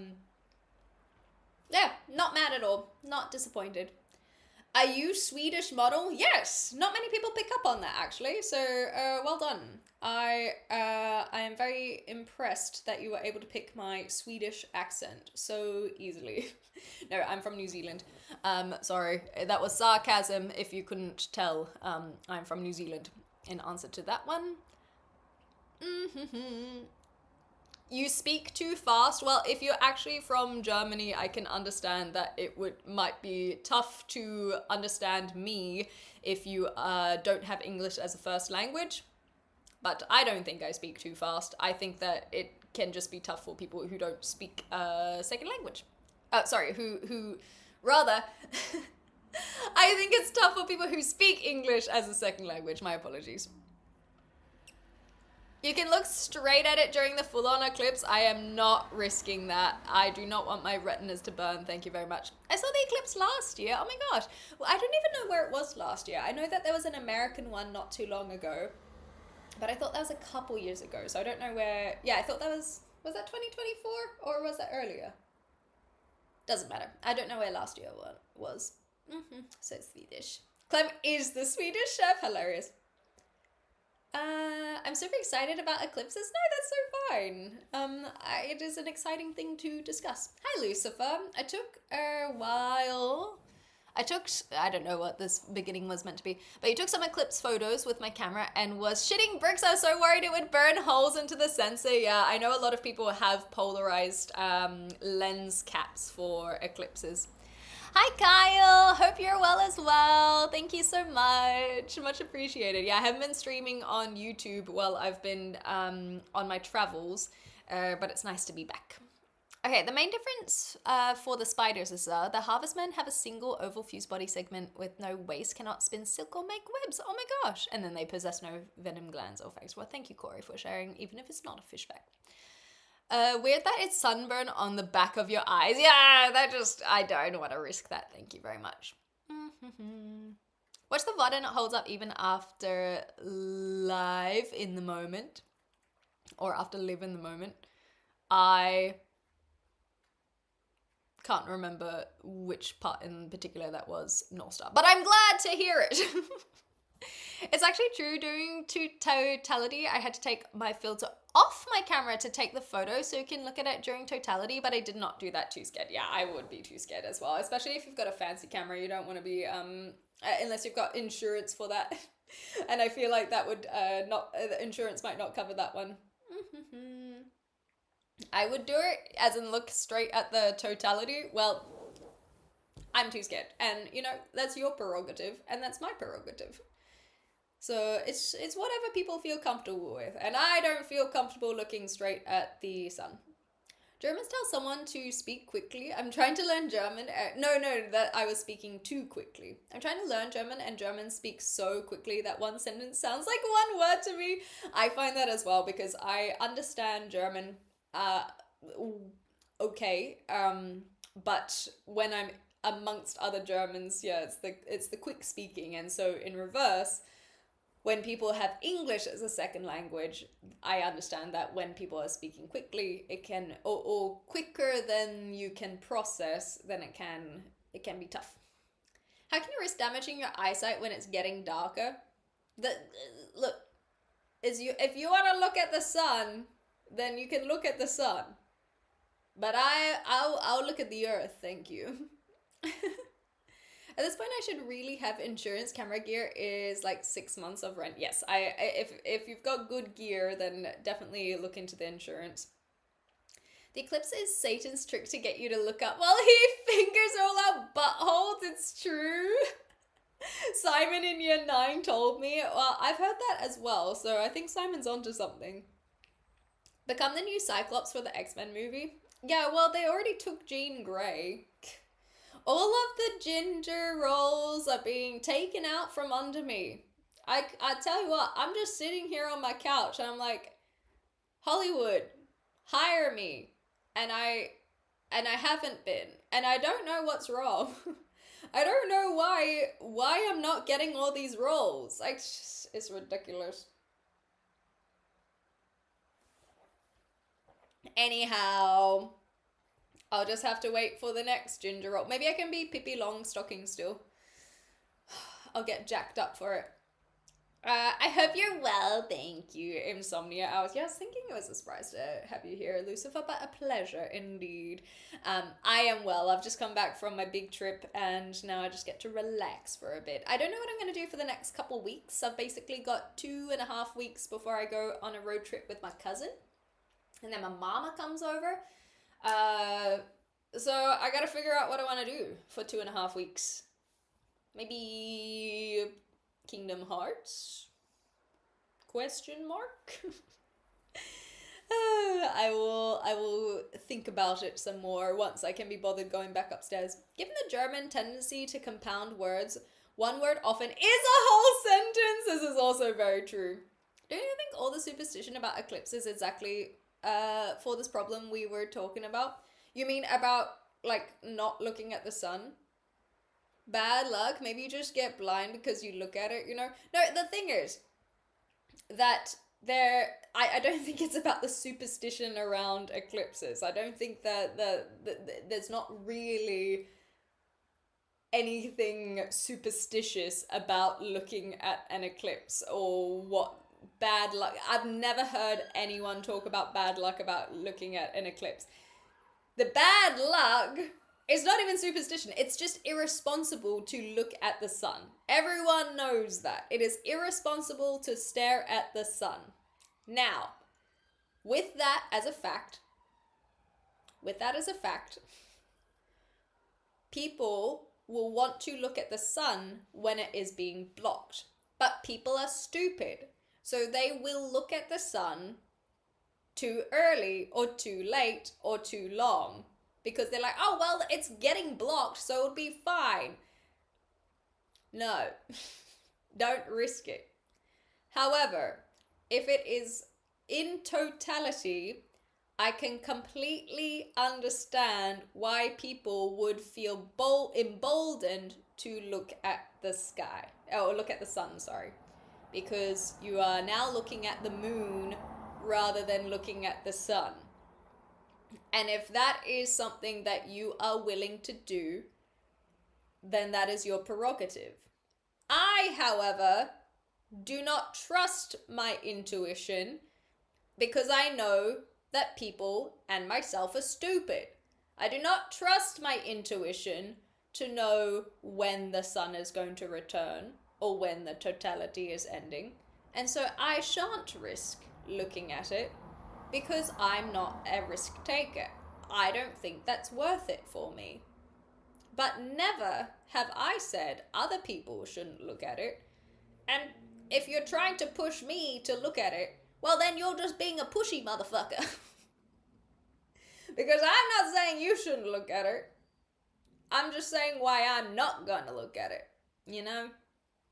And thus endeth my case. Write your own comic book hero rule, the ginger nut. Squirrel girl! I want to be Squirrel girl! I'd make a great Squirrel girl. Does she have orange hair? Probably not. I want it. Oh wait, no I wouldn't. I don't have the ass for it. Never mind. I'm gonna have to get jacked.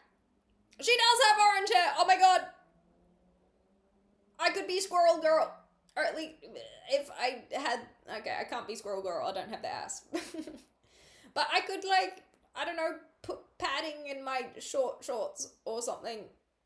And do a whole bunch of squats so that I at least get the thighs for it. Maybe I can be like Christian Bale and just put on a couple kilos and hopefully that will help. Squirrel Girl!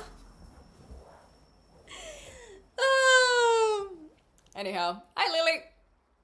If you don't look at it, you will miss it. Well, this is what I was saying before, Splinter, is that one of the most beautiful things, in my opinion, about the eclipse is not the sun. It is the earth. It is seeing how the earth reacts and responds, and the total darkness in the middle of the day, and the birds gone crazy, the wildlife not knowing what's happening. You do not miss a total eclipse, because it just depends on where you decide to look.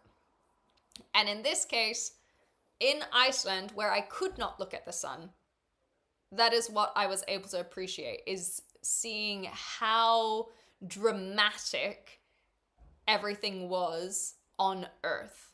It was so cool and so special. And I do not feel the need to look at the sun, and you definitely do not miss anything if you are looking at what's going on the Earth as well. It was still spectacular.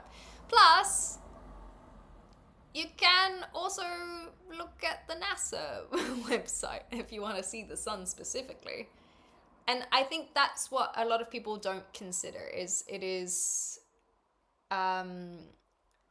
so cool to see what happens here on the Earth rather than looking up there.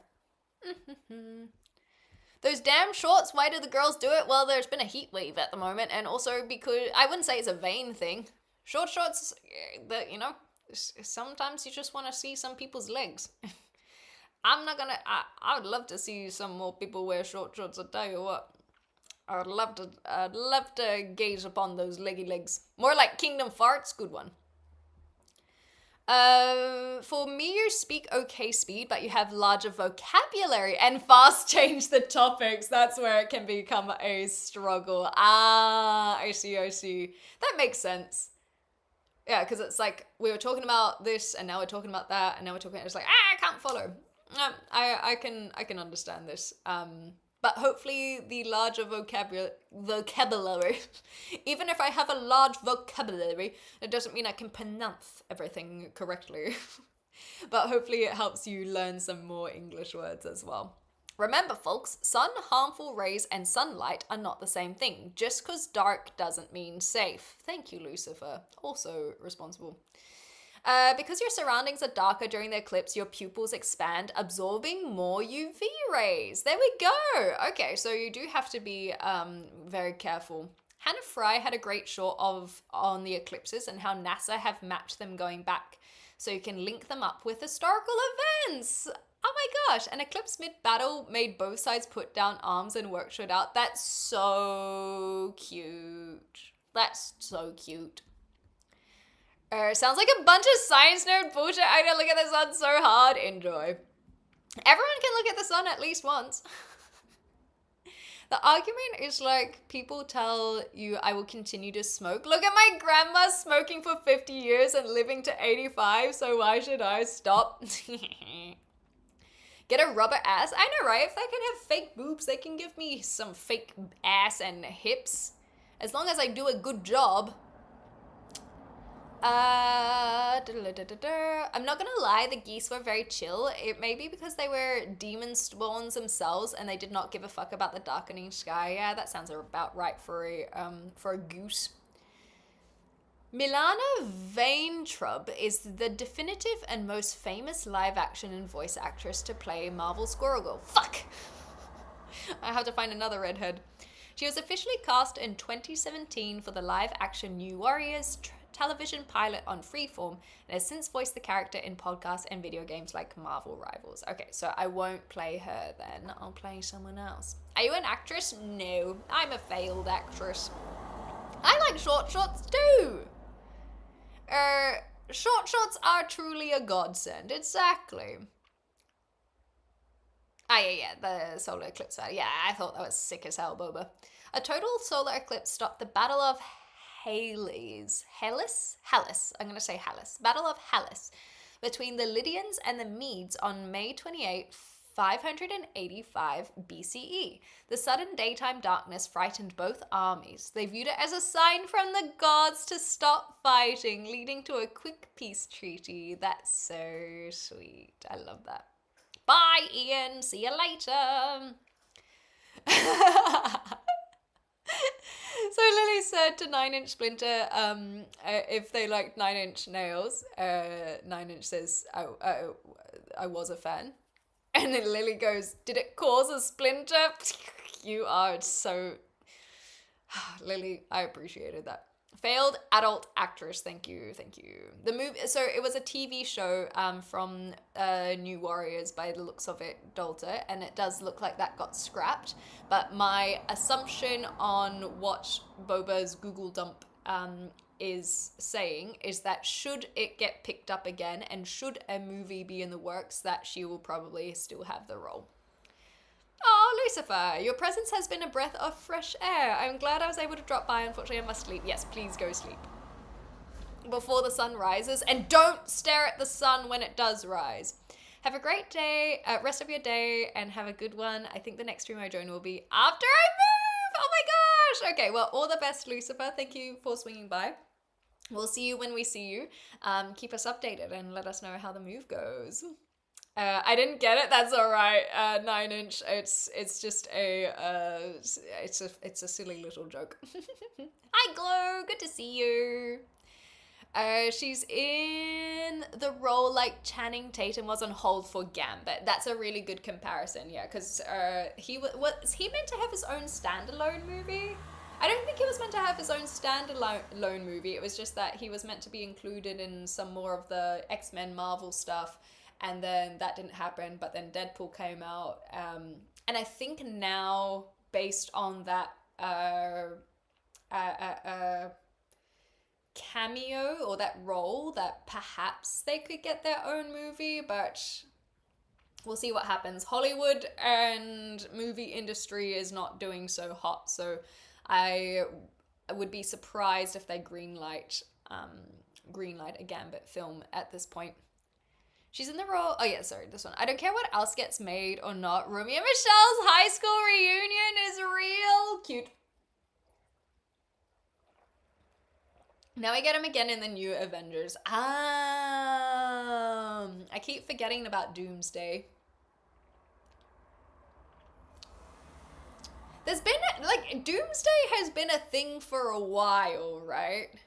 And I guess that's why these things like Spider-Man are still rolling out to introduce more characters. They're trying to get, Avengers level hype again. But I don't think that... Here's my hot take, which is very lukewarm, much like my tea here. It just feels like they're trying to repeat success, and therefore it is doomed to fail. Doomsday. Doom. I don't think that they are going about it in a way that is authentic, I feel like the build up to Endgame really did happen over an entire generation and over time in a way that was epic. This is just kind of trying to jump straight back into that epicness, you know? Milk it till it's dry. Hopefully this will be the end for a while. Although that being said, superhero movies have been around for literally decades, so who knows? Only 4 months to go. Why is everyone interested in kid movies? If you think that our superhero movies are kids movies, then you're mistaken, for sure. It's the same way of saying comic books are for kids. No, that's not. Or cartoons are for kids. No, that's not how it goes. There are cartoons that are made for kids. There are comics that are made for kids. There are movies that are made for kids. That doesn't mean that these ones are. More like Doomsday, got him. I didn't see the new Spider-Man, but this looks like it might be good. I haven't seen the new Spider-Man as well, but I think I might. I like Spider-Man. I'm happy to go watch it. For this moment, what are your top 5 movies, not in order? I have to clarify, top 5 movies of what I think are amazing movies, or what are my favorite movies? Because my favorite movies are not great movies. They're my favorites because they're fun and dumb and stupid and amazing and enjoyable. That doesn't mean that they have to be good. A good movie. Oh, God. Ugh. There's no build up to Doomsday, but that's why these other films like Spider-Man are coming up. I think they're meant to be the build up, but I don't think it's going to be able to build up in the same way. Even like Fantastic Four and I was going to say Thunderbolts, it didn't get the same hype that everyone had leading up to Endgame. It's perhaps because the original plans get tossed with what happened to John Majors. I don't know what happened, so I got nothing to say on that one. I feel that they've learnt and have slowed the output right back. They were oversaturating with D plus and another new movie every 3 to 4 months. Yeah, I guess you are correct that they have slowed down the churning out of films, but we'll see what happens. You have kids you watch it with, kids, that's why the more important motifs are there, not so obviously, but this is like straight up for kids. I disagree. Good is subjective, you like what you like. Exactly! So that is that is also a very good point. But that's what I mean is like my favorite movies, I wouldn't say are the best like technically or story-wise, they're just enjoyable. But I think that there are other films that I would say are like my top 5 in terms of what I think is a good film rather than what I think is my favorite films. Your favorite. You like it for whatever reason, not need to be special. So my number 1 is Moulin Rouge. I love musicals. I love the colors that are in Moulin Rouge. I love it. I love that it is a sad ending as well. I think, yeah. Moulin Rouge is my number 1. Outside of that, what other films do I like? Nothing. There are no other films. Labyrinth, a big fan. Big nostalgia there. Love, again, we got some music in there. And I think that the puppetry is amazing. Hi, Dave. I think David Bowie is amazing. I think it's just great. What else? I have to think. Top 5. Gotta think of 3 more films. The thing is, I can't think of all time, but I do really like Atonement. Atonement is a film that when I watched it, I was like, this is the type of film that I would have wanted to make. So when I was in the film industry, the amateur film industry, and trying to write things and make things and act in things, I was very much a fan of this like voyeuristic look and saying a lot of things without saying anything. So Atonement, yeah, everything about Atonement was what I would say is like how I would have wanted to make a film should I have made the film. And on that same vein, No Country for Old Men, when I watched that, it is in my opinion, perfect example of cinema as a visual medium. There are so many TV shows and movies that have exposition dumps and over-explain, and they tell you the story instead of show you the story. And No Country for Old Men, there's like, even when he's like got his binoculars on and he's like watching the truck and they're like having their little thing, you can tell everything that is going through his head because they show you what is happening rather than tell you what is going on. There are so many people who would be like, what's that? No, he doesn't need to say in the script, what's that? You can wonder what that is by good cinematography. And then I've got to add a 5th one. Princess Mononoke. I feel like I had to chuck in a animation. Princess Mononoke, when I watched that, despite it being Japanese, it made me feel very heartbroken about the earth, Mother Nature, and it tied in with my cultural roots, even if it was a completely different culture. Okay. I'll name those for now. Oh, and bonus, 7 Psychopaths. I think 7 Psychopaths is a really, really fun script and how it all ties together. Go! Hi, Raiders!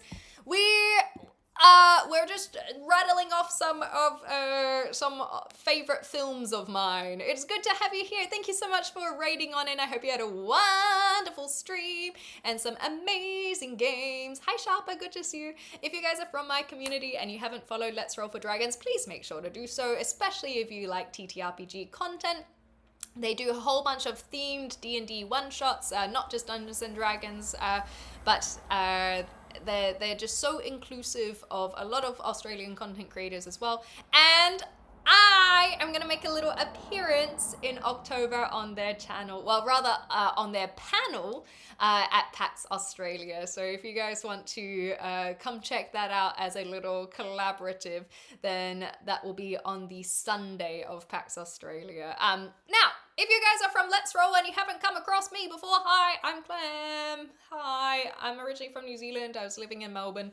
I miss you Melbourners so much. I miss the D&D shenanigans, but I am currently in Europe, and I moved here so that I could do a whole bunch of European travel, but I'm back in the UK. This is kind of my base of operations. Usually I'm upstairs in the attic, but today I wanted a little cozy stream on the couch because I've been traveling for the last 4 weeks and it's been amazing. But I do a lot of just chatting content, a lot of yapping. And so we were talking about, of course, the travels, and now we've been talking about movies. We're just kind of catching up. International guest star, adorable.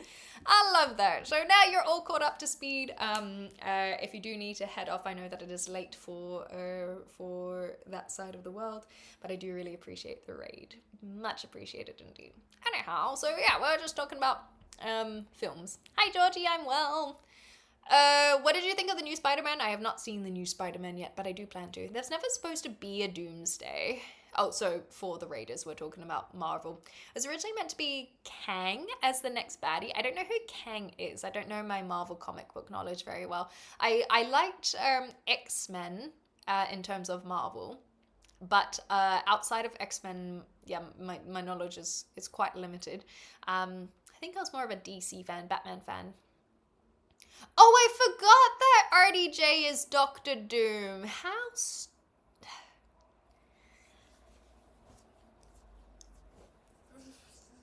surely RDJ as Doctor Doom is gonna be some sort of Peter Parker Spider-Man moment where he's like,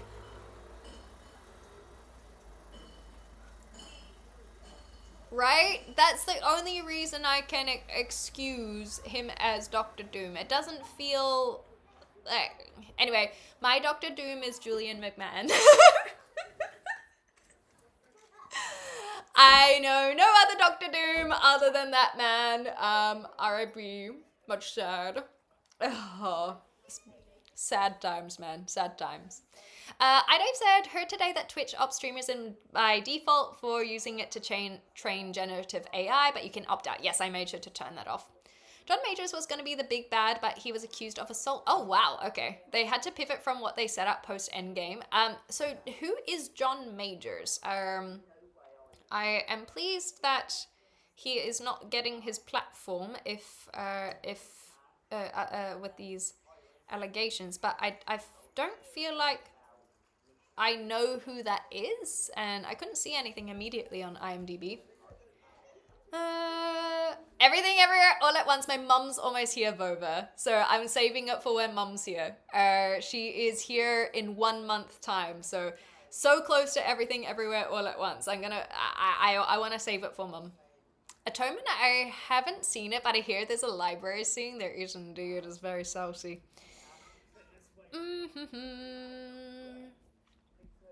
Okay, David Bowie movie, like the man who fell to... Yeah, that's one. Lost in Translation, I need to watch too. Good point.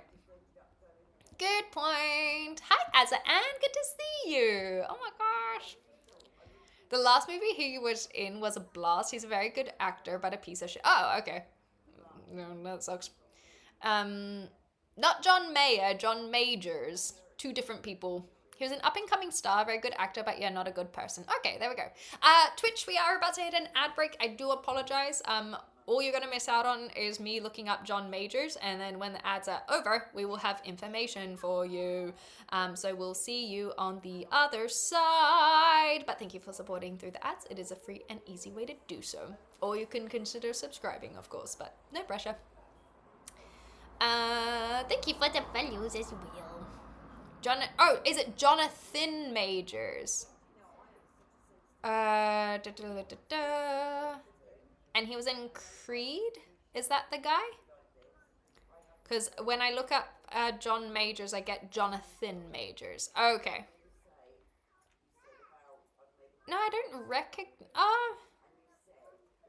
No, I don't recognize him, but I guess that's because he's been deplatformed after the... Oh, he was in Ant-Man and the Wasp. Okay. So, and in Loki as well. So maybe I have seen the face for those ones. Ant-Man and the Wasp. What a forgettable film. I don't know who he was meant to be. Marvel. I'm trying to see if I recognize them. I don't recognize them at all. Like, I'm looking at him in his fancy suit. So I can see that you're talking about Kang there. Yeah, I don't remember that one whatsoever. Oh, okay, Julian McMahon was a blast, okay. The Surfer, fun. And Lovecraft, I don't know that one. Oh yes, so in terms of Palmy versus Palmer, we're using the new term Palmo for fun. Yeah, he was neither Ant-Man nor Wasp, he was Kang and had like a purple suit and some sort of visor, I don't know. That movie, did I even watch it? I think I did. I was going through the COVID lockdowns is when I did a whole bunch of movie marathons. I'm sure a lot of people can relate to that. But that's when I watched a whole bunch of the Marvel films. And some of them are just simply more forgettable than others. And that was one of them. And I'm pretty sure I would have watched it. Because there's 3 Ant-Mans, right? Ant-Man films, and I definitely haven't seen the final one, Ant-Man films. I actually didn't mind the first Ant-Man. I know it gets a lot of hate, but I didn't mind it. It just wasn't as grand as some of the other Marvel films at the time. Oh, okay. I am all up to speed now. So I've seen Ant-Man and Ant-Man and the Wasp. However, Jonathan Majors is in Quantumania, which is the 3rd installment. And that I have not seen. So that explains why I don't know who the hell Kang is. Because Kang was not in the films that I have seen. Parmo is used in the northern UK. They don't have Parmos here. They don't do chicken schnitties. So what you gonna do? Wait, so what, you just gonna glow in the sun like that? That was my prerogative. Yes, that is what I thought I could do. Well, let me know if I can get away with it. Have you seen Loki? Only season 1. But there's is there a season 2 now? I think there is a season 2, but I don't have Disney at the moment. So I did enjoy season 1. Was he in that? Was he? I thought it was real good. Which one was this? Oh, right, the show Lovecraft. Yeah, I'm not familiar with Lovecraft. Loki, I ain't seen Loki. No, I thought it was fun, but I also like Tom Hiddleston, so it's kind of easy to... it's easy for me to enjoy it well enough. I like the little crocodile or alligator. He was primarily casted in many black films, TV shows before eventually getting the Kang role in Loki, then reprising in Ant-Man. Ah, okay. In the tower. Here's the purple guy in the center of the tower. Yeah, there's too long ago. But that's okay. It doesn't matter because he's not coming back. So they have to pivot to a new baddie. How about Palme? It's like a Palmer that doesn't taste too good. Do you have a big library with badass books I will sleep on the benches? I wish. That would be an amazing thing, but no, I do not have a big library. I can go to a library though. Season 2 also got reworked. Oh, because I had to write out Kang again. Interesting. None of your plants have died. Success. That is incredible. So for those who don't know what Loza is talking about, Loza is someone who was a recipient of some of my plants that when I left Melbourne. And so those ones are still alive, and that is excellent news. I'm so pleased. That's wonderful. I hope everything is going well for you, Loza. Kiwi man. Yeah, sorry to rub that in. I'm so proud of you. You should be proud, especially with the doggy too. What timing on that one? Yeah, so Loza, Kiwi Man had redeemed Buy a Plant back in Melbourne, and I snipped it and made propagations and brought them all the way to the UK.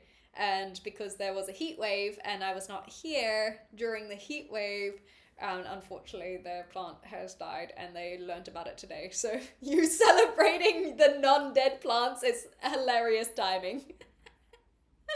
I promised myself I wouldn't cry. It's okay if you do. If I suddenly disappear, it's because I can't get my laptop charger to connect. That's okay, see, Mama. Get some rest when you can, alright? I can propagate more if you need. No. That's I'm quite comfortable with my collection here. Luckily, Kiwi Man's plant has another survivor, but hopefully I can keep that one alive. Also, MCU news: Adam Driver as Mr. Sinister. I have no idea who Mr. Sinister is. Don't know how I feel about him. He's good, but I always feel like someone else could be cast.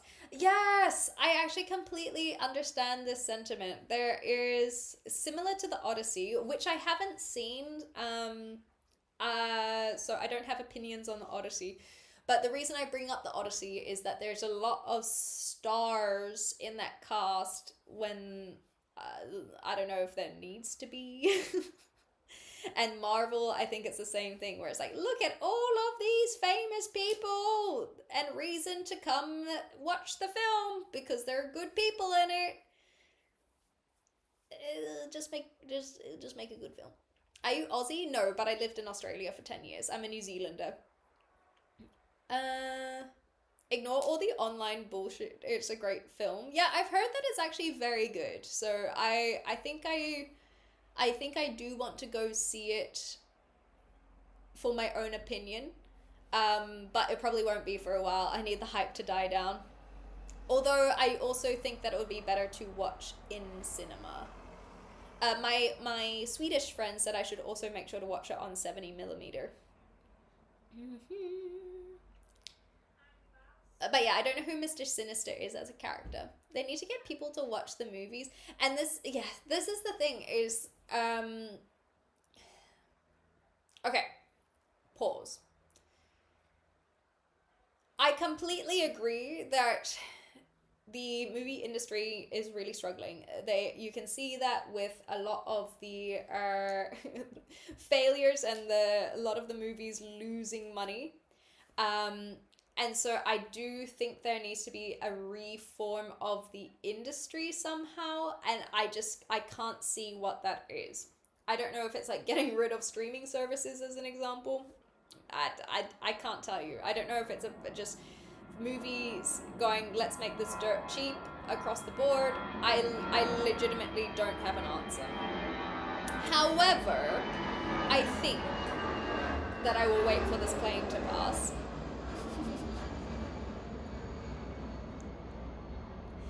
I think that using actors to try and bring in audiences does not necessarily capture a younger audience and a new generation. Because if you think about some of the big actors, they are appealing to millennials. I don't think that there are a lot of actors that are more for Gen Z and younger. And if you want the movie industry to continue, you need to be able to find a way to capture those audiences and convince Gen Z and Gen Alpha to go to the cinema when they haven't been going for a long time, because that's not what they're kind of growing up with. They're growing up with, or they have grown up with the streaming services. And so I don't actually think a star-studded cast necessarily helps get people into the cinema the same way it could have in the past, because it is, just not appealing to a big one.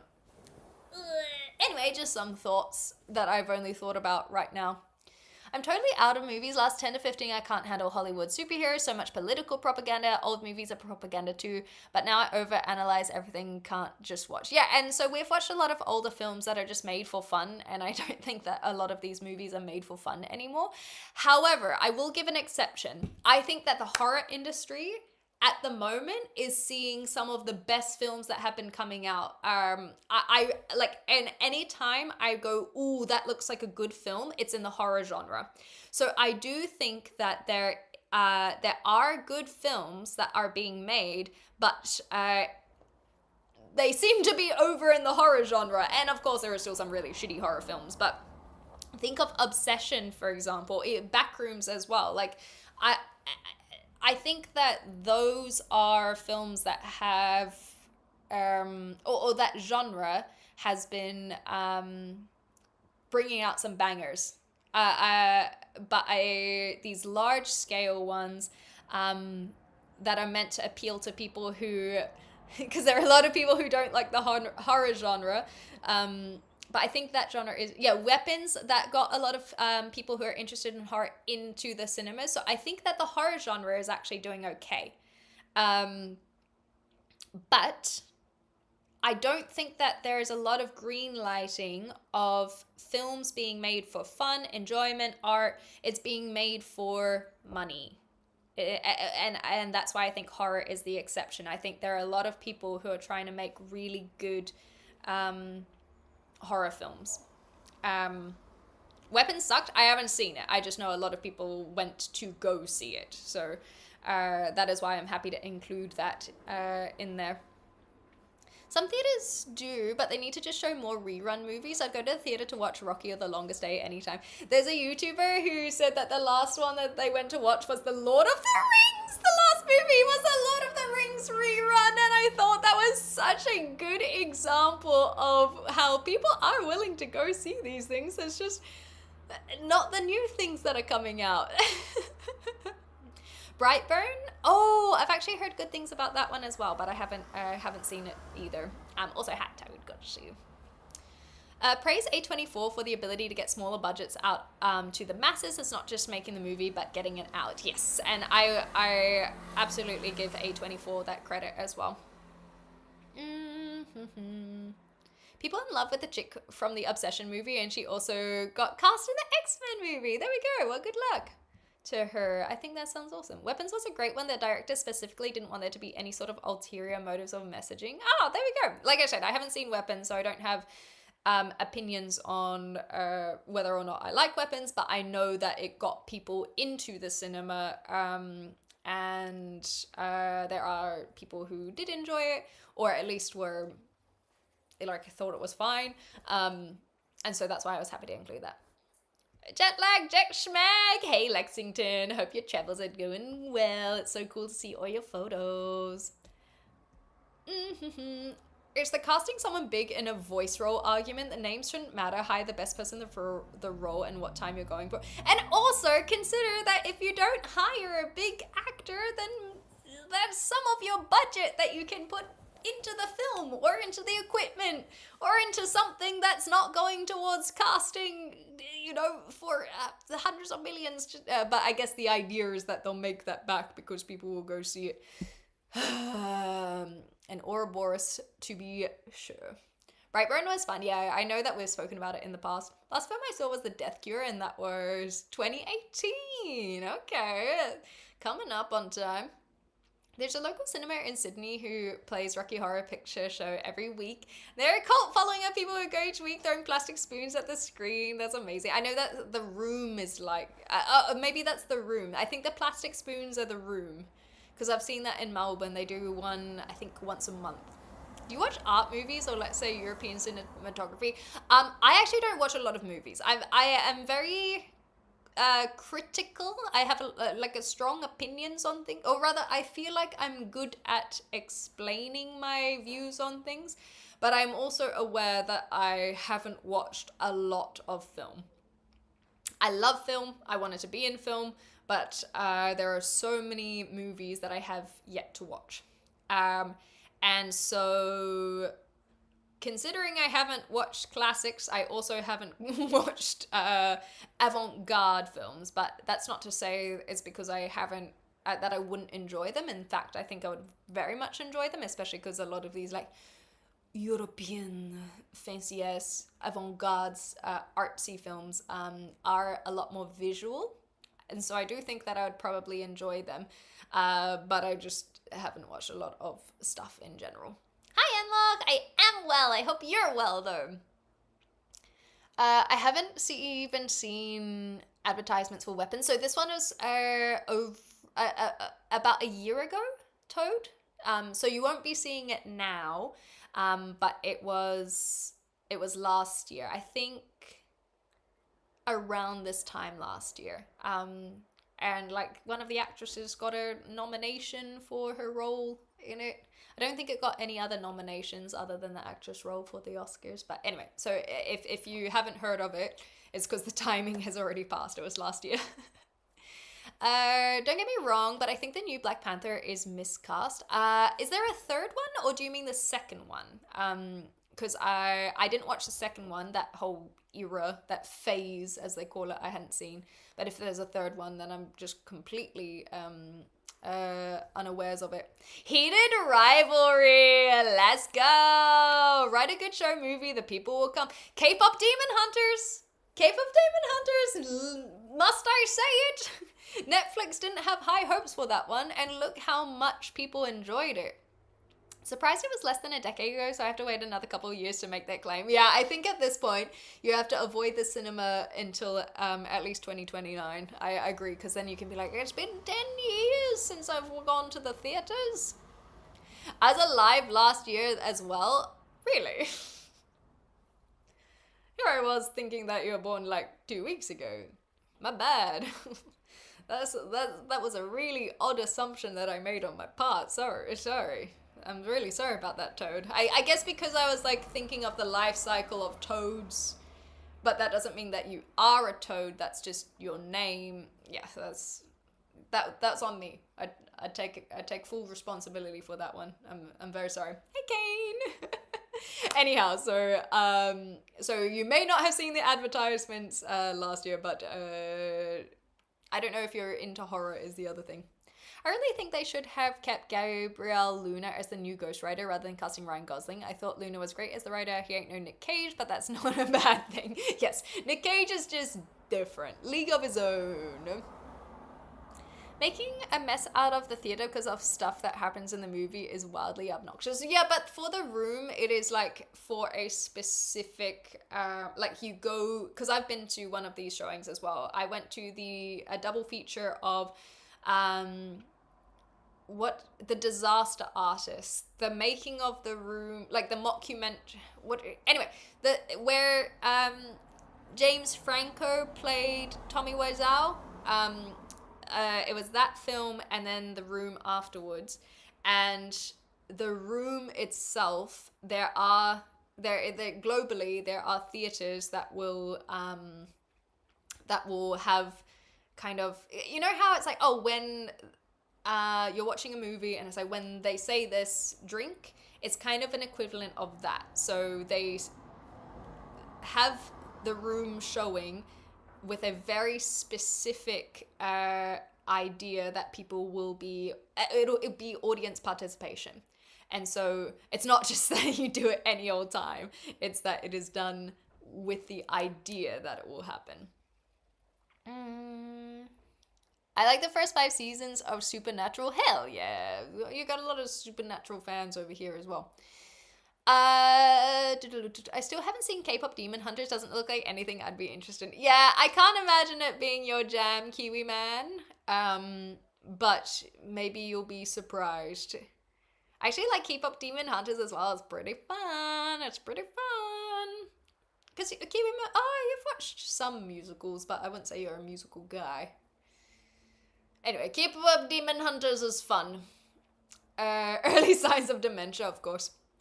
I'm gonna say Project Hail Mary was only okay, good, but not shit myself great. Yeah, I was gonna go see it, and then I just didn't. But also, I'm not super into the sci-fi genre.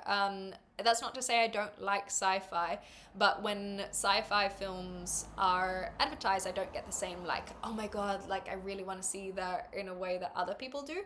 I'm definitely more of a fantasy, well, actually, when it comes to books, I like fantasy. When it comes to cinema, I quite like this, like, voyeuristic, real life vibe. So, like, Marriage Story with Adam Driver, that was so tragic. That, oh god, I hated watching that film, and that is why it is so good. Adam Driver and Scarlett Johansson. Oh, and just some of the, yeah, Marriage Story, it's very grounded in reality in a way that sucks balls. And I also like how they did some parallels where they're meant to be theater writers, and they shot it like you're watching a theater show rather than a movie. Like, there's,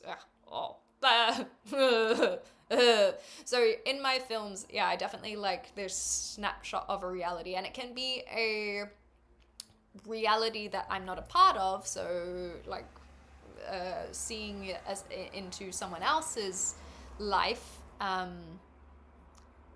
but I think I find those quite appealing, but that doesn't mean I don't like supernatural, paranormal, or fantasy, sci-fi. It's where I gravitate more, where I'm like, ooh, I want to see that. Thanks, Laza. I will see you in October. Yeah, see, I know some people love sci-fi, and so that's why they would be the ones to be on top of those. The stream just got suggested. Hi, I read the first few lines in your info section and want to say thank you for putting that up there. You are so very welcome. I am pleased that I was. You know what? It's so interesting because so many people don't actually read some of these things. So I am pleased that it was able to help someone. I've also realized that my donation link is still there, so I'll have to take that down. Did you watch the new Dinah S? No, I don't know this one. I don't even know what that is about. Being on a fly on the wall. Yes, I love films where you're just a fly on the wall, experiencing what's going on. It's like tea, basically. I was watching some of Idiocracy! Oh my gosh! Yeah, I know a lot of people are like, oh, it's just a documentary in the making. Project Hail movie was way more comedic than I expected, so I wasn't blown away or anything, but it was quite enjoyable. And maybe that's all that needs to be. It's just an enjoyable film, and that's okay too. Not that I don't love comedy, well, good comedy. Well, we were watching some comedy from, like, early 2000s, and we haven't seen anything like that in a while. I'm a peeping Tom. I'm definitely a peeping Tom. Like, I love it. I don't go out of my way to be inappropriately voyeuristic. That is not consensual. But I do like people's stories, I think. I live under the idea that every single person is interesting. I really do. I think that all of us have such, like, you cannot mimic your own story, right? Everyone has a genuinely unique and individual story of how they came to be and where they are, and they might not be able to tell their own story in a way that many might be able to listen to, but I do think that everyone's story is interesting. And so I think that's what I like to see reflected in my cinema more so. Rather, reading is okay, but certainly when I'm watching things, I like to, I guess I like to live out my fantasy of being a voyeur in real life. I don't want to be locked up and inappropriately checking into people's windows, but a movie, I can do that.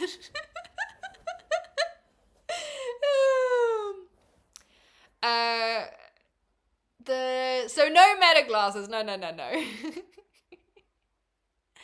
Oh, Dune. So I've seen Dune, but only the first part, and it didn't capture me, to be honest. I would be willing to watch it again, but I certainly haven't seen the second one, nor would I be ready for the third one. But yeah, it didn't. It just didn't capture me. To me, it's kind of interchangeable. Sci-fi is just another variety of fantasy. That's actually a good point. But it's tech instead of magic, aliens instead of supernatural beings. And similarly, I think that that's why a lot of these, let's say, fantasy, sci-fi, fictional films, even if the world is fictional, the ones that always appeal to me most is when you're still kind of watching a human story. Even cartoons where they're I don't know what it's from, but on my algorithm there was this bloody krill video, krill animated movie. Let me see. The Krill. It's literally called The Krill. Comedy film Happy Feet 2. It must have been from Happy Feet 2 then. So I haven't seen Happy Feet 2. There we go. But on my algorithm, the krill scene came up and I was like, oh my god, this is just So I will have to find that and put that in the Discord. Because basically it is about these millions and millions and millions of no, not like the comic book, of literally little animated krill, like a DreamWorks or Pixar film, Happy Feet 2, and there's just one little krill in this massive school of krill who's like, there's gotta be something else out there. There's gotta be something else out there. And it's so impactful. It's only 2 minutes or something. And then eventually they exit the school and are like, whoa. And it just hits really, really hard because everything that this krill is experiencing is basically a very human emotion. But then on top of that, the puns are ridiculous. They are so good. So I will find that and I will put that in the Discord as well, because it's you can put whatever skin you want on these stories, whether that magic or sci-fi or animal, but that kind of very human experience is still what makes movies appeal to me. If they need to show Twitch streams in cinema, will people go? No, I don't think so. Oh, thank you, Kane, for the compliment as well. No, officer, I was just watching The Bush at night for this couple's life story. No, I feel like the officer will get in on that. I'll convince them to come sit with me. That we'll do a stakeout together. James McAvoy is amazing. Great in both drama and comedy. See Atonement for... Yeah, see, yeah. He was great in that. And then in Filth, is that the one where he's like a dad? I have to look it up. If Carl Urban has long hair, it is fantasy. If he has short hair, it's sci-fi. I love that. I tried reading Dune, but it was so dry. Pun maybe intended. Gave up halfway through the first book. Yeah, I'm not convinced Dune is my style, but I can see why a lot of other people would like it. Any old cringe beliefs? I don't know what you mean by that, sorry. Why are we lagging? Jet lagging. Good ones are here. That reminds me of Krull. So many fun fantasy films. Ooh, Krull sounds fun. If then, what does Goku's best friend do with his time off? Nothing. Just Krillin. Stupid. Kia from USA. Hey Lillian, good to have you here. Good morning to you. And Shark! I'm building service, so if I'm in and out a bit, my attention as usual is split. You're so fine. Don't feel like you have to chat. You just do your thing. We're just yapping about films, which is a common thing I have noticed when we do our just chatting streams. All roads lead back to films. And I think that's not a bad thing. I think a lot of people... it's one of those things where a lot of people can have an opinion, and that's what's so beautiful about art, is it is subjective. Whereas I think there are other topics where one does need to have a little bit more education, I guess, or knowledge on something to be able to be involved in it. And so I have no issues with talking about movies and shows because I like that people can contribute rather than being like, I don't know how to talk about this. I'm well, Cortez. How are you? I thought Goku's best friend was vegetarian. No, that's his rivalry. His rival, rather. Someone mentioned my good friend Carl. Yes, your best friend, in fact. I was just looking through my old school stuff. For reports for the ADHD assessment and found stuff from German Chem in 7th form and got to explain it to Kermit all over again. It's so cute. Been watching every Marvel film in prep for Avengers Doomsday this December. Yeah, not long now, hey. Groovy, because I intend to lurk like a moody kid in the corner with a phone and an MCR haircut. Hell yeah, all the best with your service and all that in that case, Shark. I was just curious if you read your Discord messages at all. Not really, to be honest.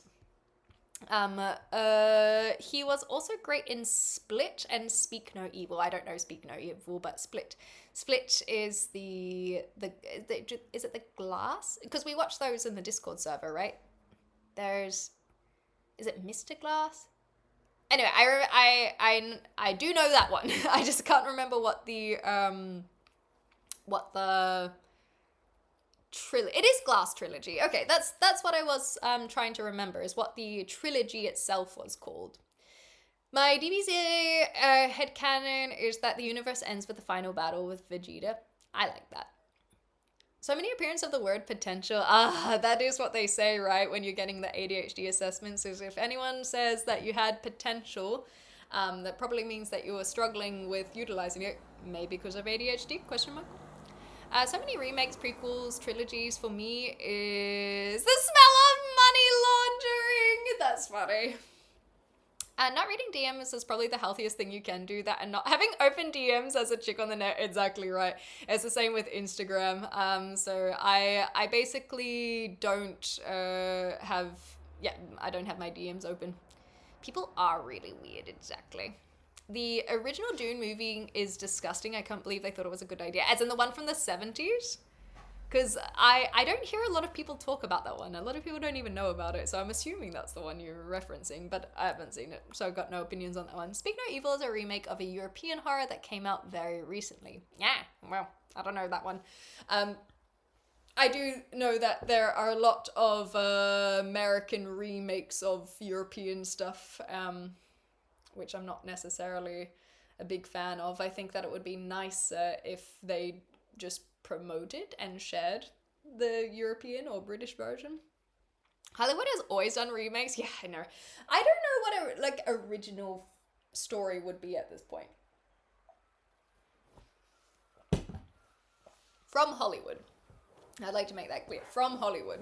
I think there are plenty of people who want to make original stuff, but it's not getting greenlit, basically.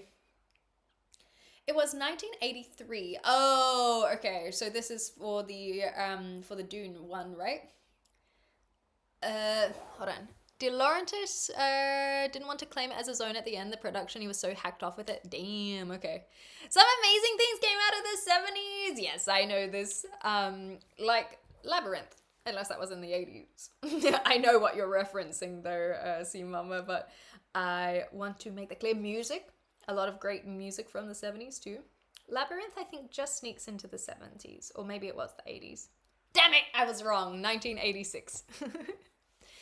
Abraham Lincoln Vampire Hunter was such an original story. Yeah, but only because it's a documentary. And so, like, can you really include documentaries in that? I guess it's, like, a little embellished. I don't know if you can include, like, based on real stories as original stories. You know what I mean? So, for example, if someone made a biopic, that's the word I was looking for, rather than documentary. If someone would make a biopic on me, is that an original story? Yes, because I am the OG. No, oh my god. But I guess Abraham Lincoln Vampire Hunter, yeah. A biopic, okay, we can accept this. Face when the most successful TV show of all time is an American remake of a British show. I know, right? People don't even know that, so look at you having the facts. Speaking of Evil was a Danish film. Only 2 years? How the hell did they pump that out so quickly? Ay. Sometimes good movies are in different languages and we like the story, so we remake them in English to get the story to the wider audience. Yeah, but sometimes they are in English and they remake it anyway because they want to have their own distribution and money. Yeah. But I definitely understand. I think that it's one of those things where I understand what you're saying, Kiwi Man, that it's about having those stories in English. However, if you look at it in reverse, the amount of films that are from Hollywood that get dubbed into other languages, that is a whole industry in itself. And so there is something a little obnoxious about refusing to do the same.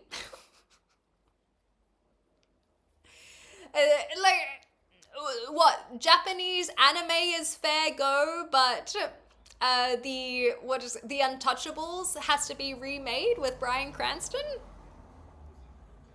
Like, even though the French film was very, very beautiful on its own?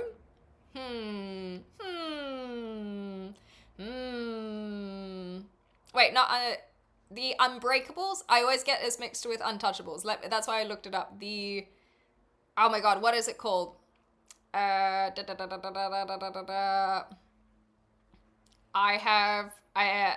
thought I may have gotten that wrong, so let me just double check the name of this one. Goodness gracious, where was it? What the heck was it called? Because I keep saying it, as soon as I said the Untouchables, I was like, oh no, that's like from the 80s or something, right? It has the same kind of name. And, what's his name? Kevin Hart, right? Where the hell is it? Kevin Hart. This is annoying me. No, I don't want your producer credits. I want your acting credits. There we go. What the hell was it called? Hi, my boy. If you're looking for a movie with a decent storyline and you don't mind it going well off the tracks, there's a movie called Robo Geisha. Huh. Robo Geisha. That sounds crazy. I will get this. I hate dubbed movies. Just throw in some subtitles. Yeah, exactly that. No, we don't want to do subtitles. We have to watch the whole film remade in Hollywood. Abraham Lincoln Vampire Hunter is not a biopic. Please don't mention that terrible, terrible film. What do you mean? Are you trying to tell me that Abraham Lincoln was not a vampire hunter? Toad, I don't even know with you anymore. First you tell me that you were alive last year, and now you tell me that you think Vampire Hunter Abraham Lincoln himself was not a non-fiction film. I can't even with you. I can't. Yeah, wait, Abe Lincoln was actually a wrestler? I believe that.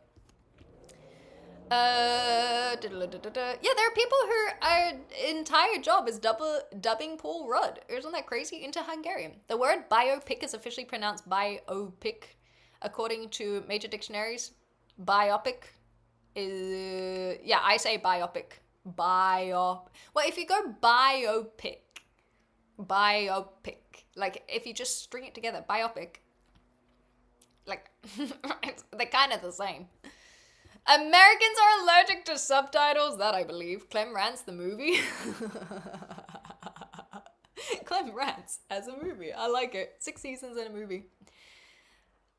Humans have been retelling the same stories for as long as they've been coming up with them. This is also very, very true. The original Dune was packed with big name stars in the act. Oh, really? I didn't know that. They had H.R. Geiger do the sets and art. Yes, that would have been incredible. Oh, that's such a shame that it was a flop in that case.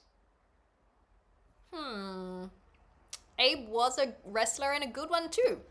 You're wrestling all them vampires to keep America safe. I'm just saying, are there any vampires in America today? You can thank your president for that. You can thank your president. Biography pictures, don't go shortening them to biopic. Biopic. There weren't really zombies in Pride and Prejudice. No, there are definitely zombies in Pride and Prejudice. Hey, Sean. For smaller countries' languages, we just subtitle everything. Dub is expensive. That's also a good point, yeah. Subtitles. I guess that's why so many people around the world are able to speak English as well. The Upside. Oh, you might be right, because they didn't give it the same name. The Upside. It was, yes, this is the one. Thank you. But it was based on a French version, which was very good. The Upside. French. Thank you, Dolta. The Intouchables. Okay. Oh, that makes me feel so much better. So it was not The Untouchables, because that's an action film from, I think, the 70s or 80s. The Intouchables is this tragic tale that is, yes, there we go. The Intouchables is this tragic tale that's also very heartwarming and beautiful. Oh my god, I'm even tearing up remembering it. That was based on very real characters. And at the credit scene in The Intouchables, they even show off the people that they are based on. And it was such a good film. And then The Upside is the American remake of it. And it's basically like, from what I have heard, one for one. And it's such a shame, because I watched that in French and it was so good. But then America was like, oh, what if we just do it ourselves? Without any of the connection to the original tale. And that's what I was trying to talk about. It literally showed in the movie they lived among vampires. See, that's what I'm saying. Didn't he free the slaves from the vampires? That's what I heard. Hi, Gummy. What's that Driving Bell Butterfly movie? Yeah, I'm not familiar with that one, sorry. That's how he freed the slaves, by killing all the vampires. It's true. It's true. You met my mother today. She's going to see some horses, and I showed her your Icelandic horse reels, and she ruffled. Thank you. I'm really sad to not have any more inspiration from my travels. I really enjoy doing all of my vertical little shorts from my travels. And it's been cool seeing people have a little laugh at my stupid humor, so thanks, guys. But I don't know what to do now. I'll have to be inspired by my life in the UK. Why aliens always contact America? That's why I like District 9 with the prawns. It was very nice. Wait, is that Intouchables ending, not the ending of Scary Movie? Oh, no, I said Intouchables, not I was talking about Intouchables, so I don't know enough about Untouchables. Miss when they used to do slideshows of the behind the scenes and the credits, right? Oh, it's called The Diving Bell and the Butterfly, how original. Ah, it's French as well, there we go. We don't have any Abraham Lincolns anymore. It's a crying shame. He was the last vampire. Hi, Fate. Good to see you. Oh, that was a lot of fun. Thanks, guys. Okay, but now I've corrected the record. It's just the Intouchables. So I don't think that... and also, I don't think the Upside even did that well. So I don't know what it is. I feel like there could just be some more distribution. But I suppose, like, Cat's Eye.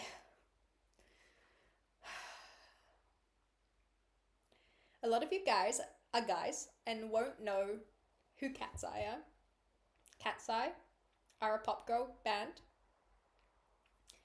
And they are basically America's answer to the increasing popularity of K-pop. Just over the last couple decades. They're like, no, we need our own version so that we can have all of the money ourselves.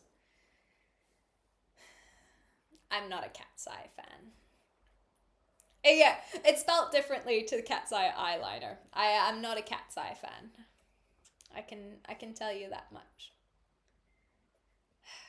Yeah, it's a K-pop ripoff, exactly. If vampires did exist, Theodore Roosevelt would have wiped them off as well. Shout out to Teddy. Cat's Eye or Cat's Eye? It's Katseye. It's one word as well. So Cat's Eye, but with a K and one word. Anyway. I don't like it. I'm not a fan. But, it doesn't matter because they're doing well. And everything's gnarly. And not everyone will get that reference, but gnarly. They also have ripped off Jolene. I've said this before. They have a song called Gabriella, and the song is actually kind of catchy. I'll give them that. It's like, hands off, Gabriella. Gabriella, hands off, Gabriella, la la. Something about get it off of my fella. And if you actually read the lyrics to it, Dolly Parton did it better. So, hands off Cat's Eye, okay? Hands off Cat's Eye. Let Dolly Parton do her thing. I was born the date Abraham Lincoln was assassinated, the day the Titanic sank, and the day Jesus was killed because April 14th, 1995 was a Good Friday. There must be something important in my future, some sort of destiny. Yeah, but is it going to be a good destiny? I'm not so sure. Anyway, April 14th. Okay, let's see. So Abe Lincoln, if I do Abraham Lincoln, it says that he died on the 15th of April. Titanic sinking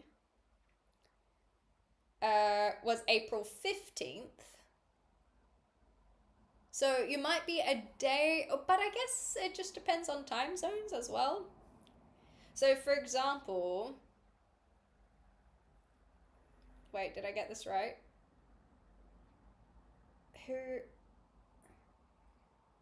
No, I didn't get it right. Never mind. I take it back. You are the chosen one. He was assassinated 14th, but died the 15th. And then the Titanic would have hit the iceberg the 14th and sank on the 15th. So basically, I think it's more about, Sean, I think it's less about what is in your future and more about what was the spillover effect from your birth. So you are April 14th, and then something happened on April 15th where you were kind of precursor for that. So I think you're good from here, but I think that you would have caused something after your birth. That's my interpretation of this chart sign.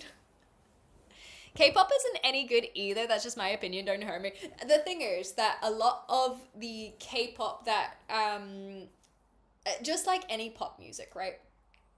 A lot of the biggest stuff is kind of what appeals to the masses and is not always like super amazing. But like music as a whole, there's some really good K-pop and some really, really bad K-pop. J-pop, however, shout out to the Japanese.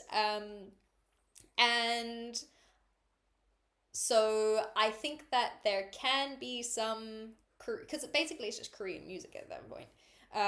There can be some that are really good that would appeal to people who aren't a big fan of K-pop, but K-pop as its own style is meant to be more about the catchy chorus, the cool, the dancing, and that certainly would not appeal to a lot of people. And yeah, I completely get that. Me, however, as someone who is a Spice Girl, of course it would appeal to me.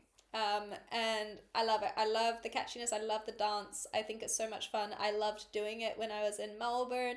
Oh, that's right. A lot of our YouTubers wouldn't know that I used to dance K-pop. Oh my god. I don't think I can crack out anything these days. It's been so many years now. But the oldies, remember, was a Spice Girl someone who loves the Spice Girls. Hi, Arctic, how you going? Fun fact, Abe Lincoln was shot because he wouldn't take that hat off in the theater. Yeah, it was just so disrespectful. Anyhow, I don't like the current K-pop scene, admittedly. For a few years, I was very into it, and the oldies, the regulars, the people who have been around for so many years will remember when I was learning the dances and whatnot. But I think you probably noticed I wasn't doing as many leading to my departure from Melbourne, and that wasn't even because I was leaving Melbourne, that was just because there weren't a lot of songs that I actually was enjoying. Yeah, it's just not what it used to be, and I guess that's what happens with the globalization.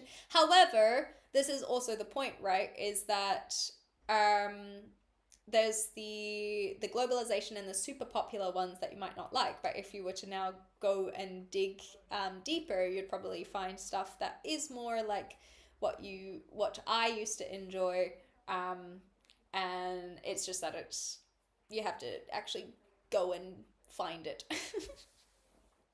Spice Girls, I'm feeling old. Well, you're in good company. You're in good company. The Icelandic volcanic eruption in 2010 that disrupted worldwide flights was also 14th April. That one that gave us, me and my bros, the best holiday. Oh my gosh, you might be onto something about, it's like the 27 Club. But April 14th also is cursed day. Interesting.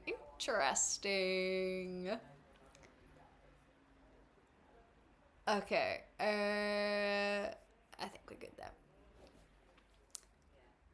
Aside from my holiday, my mother was near dying. That was the best. Yes, I remember you sharing about this holiday.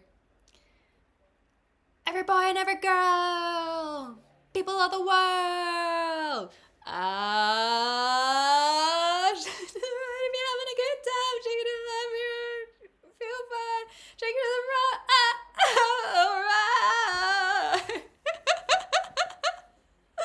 I feel like I have to learn that for a karaoke song. That would be fun.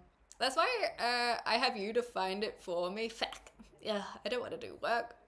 Theodore Roosevelt was shot in the chest, holy crap, and survived because it was slowed by his folded speech and glasses case in his pocket. He even finished his 90-minute speech before seeing a doctor. That's so cute. Oh my god. Teddy. You can't just go and finish your 90-minute speech after being shot. You're crazy, boy. You're crazy.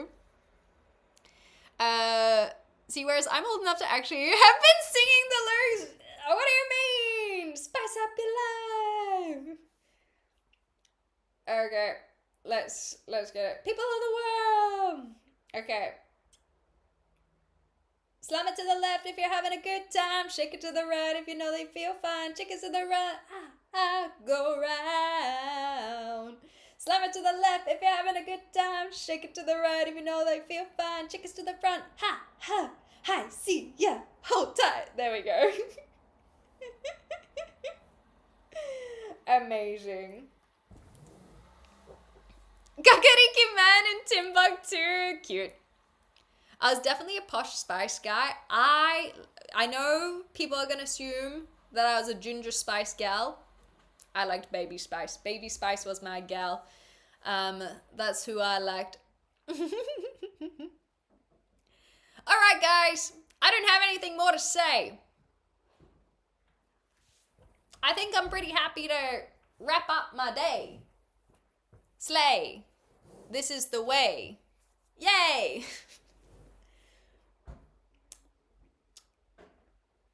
But if you pray, it'll be okay. I'll finish up this Spice Girl stuff. I was a Baby Spice Girl, but then I had a thing for short blonde women. Okay. I was a Baby Spice boy, but I'm sporty all the way today. She's aged like the finest wine. Oh, I'll have to go have a look. Do you have any less to say, though? No. Bars, thank you. I just found out my birthday is the same day that Neil Armstrong walked on the moon. That's dope as hell. That is dope as hell. That's pretty cool. Well done. Also, hold on. Just in case, I just gotta get my facts right. Okay, we still got 2 weeks. I will let you know in 2 weeks. I don't want you to shut up though. Well, too bad. I have a thing called autonomy, and I ain't bound down to no toxic man. So read us a story. All right. I actually will, if you guys are keen. I just gotta plug you in. Is the real reason, okay? All right. Fine. I have been called out. The problem was that this can't reach you.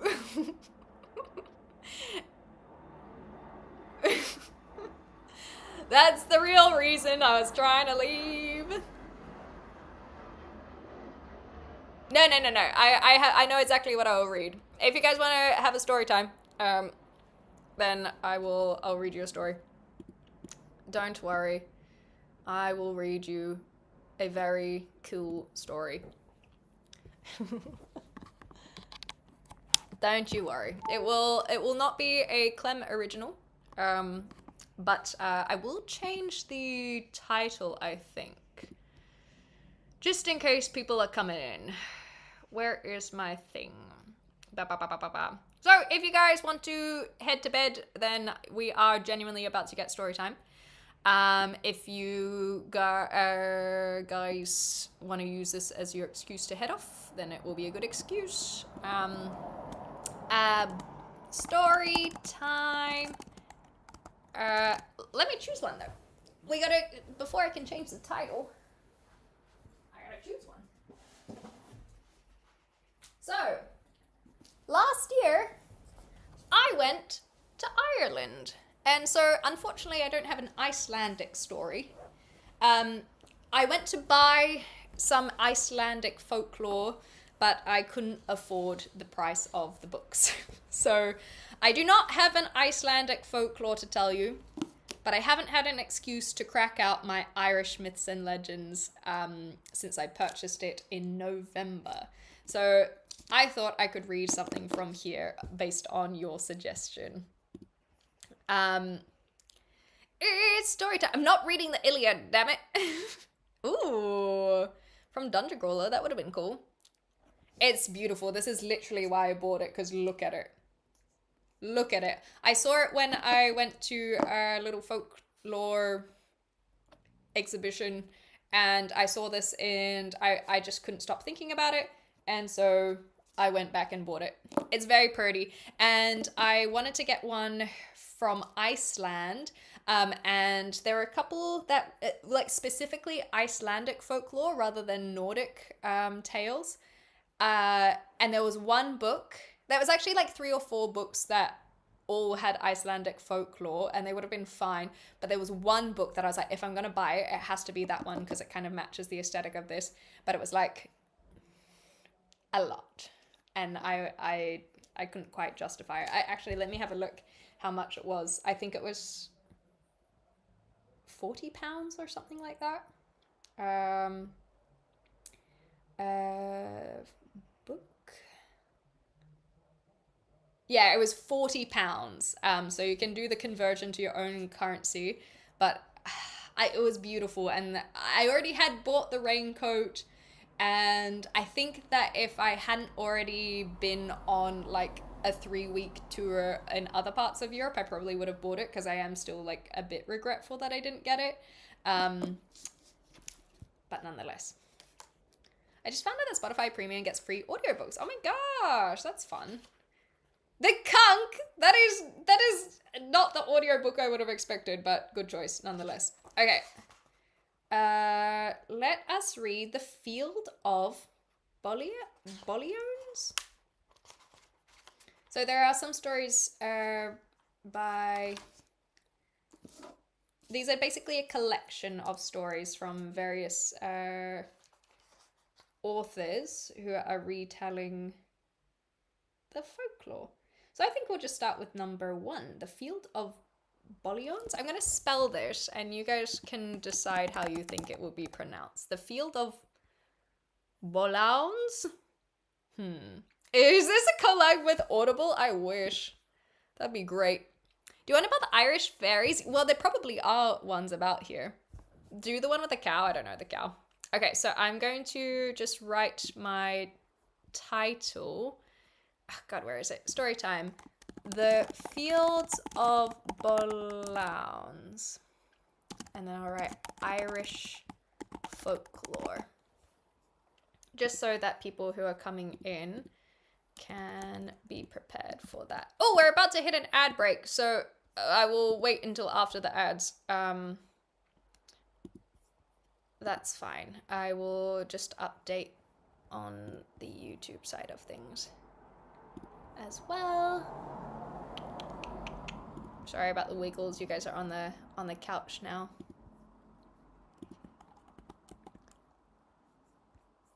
Okay, cool. Well, this is exciting. If you guys enjoy this, then I'll do more because I need more excuses to read. So I was meant to do like a book club yonks ago, and I could never really figure out the best way to do it. So if you guys do enjoy, let me know and we'll do more story time. Oh, it comes with it comes with a bookmark. That's actually really sweet. It's got a little leprechaun on it. Chicken bouillon. Yeah, maybe bouillon. Billions? Spotify free tier lets you listen to podcasts without ads. Wow. Yeah, it's a beautiful book, hey. That's why I got it. It's actually stunning. This one was 24 euros, so it was not cheap, but I like getting souvenirs, and this was certainly a good example of a very nice souvenir. It was Delta twerking, also true. Isn't the Blans called the I don't know. We have Storytime Premium. Hilarious. What I'll do is I'll read the introduction in the meantime. Alrighty. This is from W.B. Yeats. Hold on, we gotta have this because this is really cute. Because that way people coming in will be like, wow, pretty book. Can you throw me a bookmark? Oh my gosh, hilarious. Okay. If you would know Ireland, body and soul, you must read its poems and stories. W.B. Yeats. Tale as old as time exist in societies across the globe and have for millennia moulded the cultural histories of the lands to which they belong. Such is also the case for Ireland, often dubbed the Emerald Isle, and dotted with ancient monuments and medieval castles rooted in myth and legend. From trooping fairies and leprechauns to fiery warriors and fearsome giants, myriad fantastical creatures are known to us today because of the stories that have been passed down and preserved by generations of Irish men and women. Compiled here are a number of enthralling Irish narratives penned by some of the greatest contributors to the nation's literary heritage. Included are James Stephens, Lady Gregory, Patrick Kennedy, Lady Wilde, and many more. Within these pages lie tales of honour, heroism, and morality that speak to the essence of Irish identity and highlight a culture that lies with the spirit of its people. This captivating collection showcases retellings of timeless fables such as Patrick Kennedy's The 12 Wild Geese, as well as long-established Celtic sagas such The Birth of Finn MacCumaill. Also included is Lady Wilde's The Leprechaun, Joseph Jacobs' Connell Yellowclaw, and Lady Gregory's The Fate of the Children of Lear, taken from their popular published works, Ancient Legends of Ireland, Celtic Fairy Tales, and of Gods and Fighting Men, respectively. Sweeping landscapes, unexpected encounters, and otherworldly beings come to life in these vivid narratives that underscore the enduring legacy of the stories of the past. Embark on an adventure with this fantastic assortment of myths and legends abounding with gods, kings, saviors, and spirits. As entertaining as they are insightful, the tales inside will transport readers to ancient landmarks and provide a glimpse into the culture and wisdom that has shaped Ireland through the ages. How cute! I don't have an Irish accent. I will not be doing an Irish accent. And I will 100% pronounce all these Irish names incorrectly. So, just a little heads up for everyone that I know this is going to be not very good with the Irish pronunciation. Because I'm reading VOD going through Irish myths and legends is 10,000% by Sleeping ASMR cute. Finn McCool, yeah, that's the one. Attempt the Irish accent. Okay, a note on names. Okay, we've got one page that's a note on names. I will read that page in my best Irish attempt, and then we will get into the field of leprechaun, on, bollions. That's how I'm gonna say bollions, because that's all I've got. Or you've got to learn the Irish accent. Okay, the stories in this book have come from a collection of books. How do you say books? The store... I don't know how to do books. How do you do double O? I'm practicing my wince. Yeah, well, practice harder. Bucks. It's like, oh, thank you, Nine Fox. Okay. The stories in this book. Buck? Buck. Hold on. Let me see if I can... book in an Irish accent. Book in an Irish accent. No, that's not how to say book in Irish. This is so... Okay, that's literally in Gaelic, so that's... Oi, mirror. Mirror. I don't know how to do an Irish accent, okay? I was starting to learn it, but this is as far as I got. As this introduction spoke of how Irish myths and legends have majorly been lost due to the Christianification. No, it hasn't, but that sounds depressing. Purple burglar alarm. That's Scottish though, right? Bullions? Bullions. Okay. Wait, leprechaun, bullions. Okay, let me start again. I'm going to start again.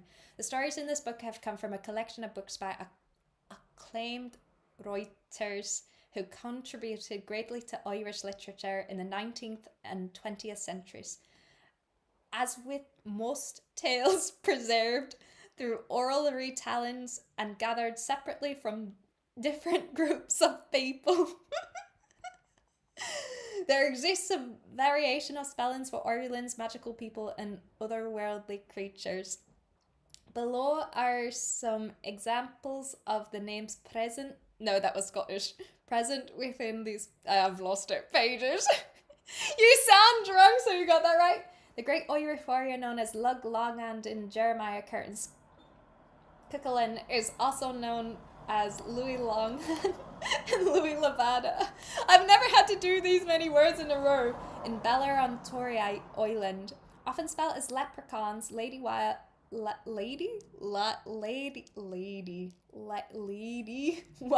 adopts this. No, that was Scottish. Adapts the spelling leprechauns. Well, Joseph Jacobs uses leprechauns, one with an H and no C, and one with a C and no H. The mighty demigod Finn McCool has also many alternative spellings, such as Finn, Fionn, and McCool, McCamel, and McCamel. So we're going to say McCool. Ultimately, the spellings and names may differ and references may change, but the characters that appear in many of these stories are the same as elsewhere in the book. I think I'm going Scottish. And the greater realm of Irish myth and legend. Yeah, Lady Wild, not Laddie Wild, Lady Wild. Okay, that's all you get. I can only do like this one line, and then I've never had to read a whole page before. Also, I want to say how beautifully written this all is. Very easy to read. Is it double spacing? Anyway, it's super large text and font. It's going to be a breeze. In medieval ancient times, they altered the myths and legends into Christian tales to try and convert the Gaelic peoples into Christianity. Yeah, that doesn't surprise me. How sad, though. But that's cool that you studied it. Hell yeah. Nice to meet you, Aloigi. Is the computer getting hot from sitting on the couch? No, it's lifted up. It's probably the being plugged in. It is lifted up, though. So it's not directly on the couch. I've got like a block underneath it. That's what was on the table as well. It does feel a little bit warm. Need to practice in one speed. Okay, I'll work on it. You sounds like you just lied about your age. I mean, caught on the TV show Papa doesn't ask about the age on your passport. Hilarious. Alrighty. So is everything good to go? You're happy to read about the field of Boulons. Was that it? Let me just read this again. Because I remember bull, and then leprechaun, bullons. Oh, bullions. Okay, sleeping audios need to be a little bit slower. I will be a little bit slower now that I'm reading the actual story. How about that? Okay, so The Field of Bullions by Joseph Jacobs. One fine day in harvest, it was indeed Lady Day in harvest, that everybody knows to be one of the greatest holidays in the year. Tom Fitzpatrick was taking a ramble through the ground and went along the sunny side of a hedge, when all of a sudden he heard a clacking sort of noise a little before him in the hedge. "Dear me," said Tom, "but isn't it surprising to hear the stone chatters singing so late in the season?" So Tom stole on, going on the tops of his toes to try if he could get a sight of what was making the noise, to see if he is right in his guess. The noise stopped. But as Tom looked sharply through the bushes, what should he see in a nook of the hedge but a brown pitcher that might hold about 1.5 gallons of liquor, and by a little wee tiny teeny bit of an old man with a little motty of a cocked hat stuck upon his head, a dishy dosher leather apron hanging before him, pulled out a little wooden stool and stood up upon it, and dipped a little piggin into the pitcher, and took the full of it and put it beside the stool, and then sat down under the pitcher and began to work at putting a heel piece on a bit of a brogue just fit for himself. These are all terms that I am not familiar with. I think it's shoemaking. But piggins, brogues, anyhow. "Well, by the powers," said Tom to himself. "I often heard tell of the leprechauns, and to tell God's truth, I never rightly believed in them. But here's one of them in real earnest. If I go knowingly to work, I'm a made man. They say a body must never take their eyes off them, or they'll escape." Tom now stole on a little further, with his eye fixed on the little man, just as a cat does with a mouse. So when he got up quite close to him, "God bless your work, neighbour," said Tom. The little man raised up his head, and "Thank you kindly," said he. "I wonder you'd be working on the holiday?" said Tom. "That's my own business, not yours," was the reply. "Well, maybe you'd be civil enough to tell us what you've got in the pitcher there," said Tom. "That I will, with pleasure," said he. "It's good beer." "Beer?" said Tom. "Thunder and fire, where did you get it?" "Where did I get it, is it? Why, I made it. And what do you think I made it of?" "Devil a one of me knows," said Tom, "but of malt, I suppose. What else?" "There you're out. I made it of heath." "Of heath?" said Tom, bursting out laughing. "Sure you don't think me to be such a fool as to believe that?" "Do as you please," said he, "but what I tell you is the truth. Did you never hear tell of the Danes?" "Well, what about them?" said Tom. "Why, all the about them there is that when they were here they taught us to make beer out of the heath, and the secret's in my family ever since." "Will you give a body a taste of your beer?" said Tom. "I'll tell you what it is, young man. It would be fitter for you to be looking after your father's property than to be bothering decent, quiet people with your foolish questions. There now, while you're idling away your time here, there's the cows have broken to the oats and are knocking the corn all about." Tom was taken so by surprise with this that he was just on the very point of turning around when he recollected himself. So afraid that the like might happen again, he made a grab at the leprechaun and caught him up in his hand, but in his hurry he overset the pitcher and spilt all the beer, so that he could not get a taste of it to tell what sort it was. He then swore that he would kill him if he did not show him where the money was. Tom looked so wicked and so bloody-minded that the little man was quite frightened. So says he, Come along with me a couple of fields off, and I'll show you a crock of gold. So they went, and Tom held the leprechaun fast in his hand and never took his eyes off of him, though they had to cross hedges and ditches and a crooked bit of bog, till at last they came to a great field all full of bullions. And the leprechaun pointed to a big bullion, and says he, dig under that bullion, and you'll get the crock all full of guineas. Tom in his hurry had never thought of bringing a spade with him, so he made up his mind to run home and fetch one, and that he might know the place again, he took off one of his red garters and tied it around the bullion. Then he said to the leprechaun, swear you'll not take the garter away from that bullion, and the leprechaun swore right away not to touch it. I suppose, said the leprechaun, very civilly, you have no further occasion for me? No, says Tom. You may go away now, if you please, and God speed you, and may good luck attend you wherever you go. Well, goodbye to you, Tom Fitzpatrick, and the leprechaun, said the leprechaun, and much good may it do when you get it. So Tom ran for dear life till he came home and got a spade, and then away with him as hard as he could go, back to the field of bullions. But when he got there, lo and behold, not a bullion in the field, but had a red garter, the very model of his own, tied about it. And as to digging up the whole field, that was all nonsense, for there were more than 40 good Irish acres in it. So Tom came home again with his spade on his shoulder, a little cooler than he went, and many's the hearty curse he gave the leprechaun every time he thought of the neat turn he had served him.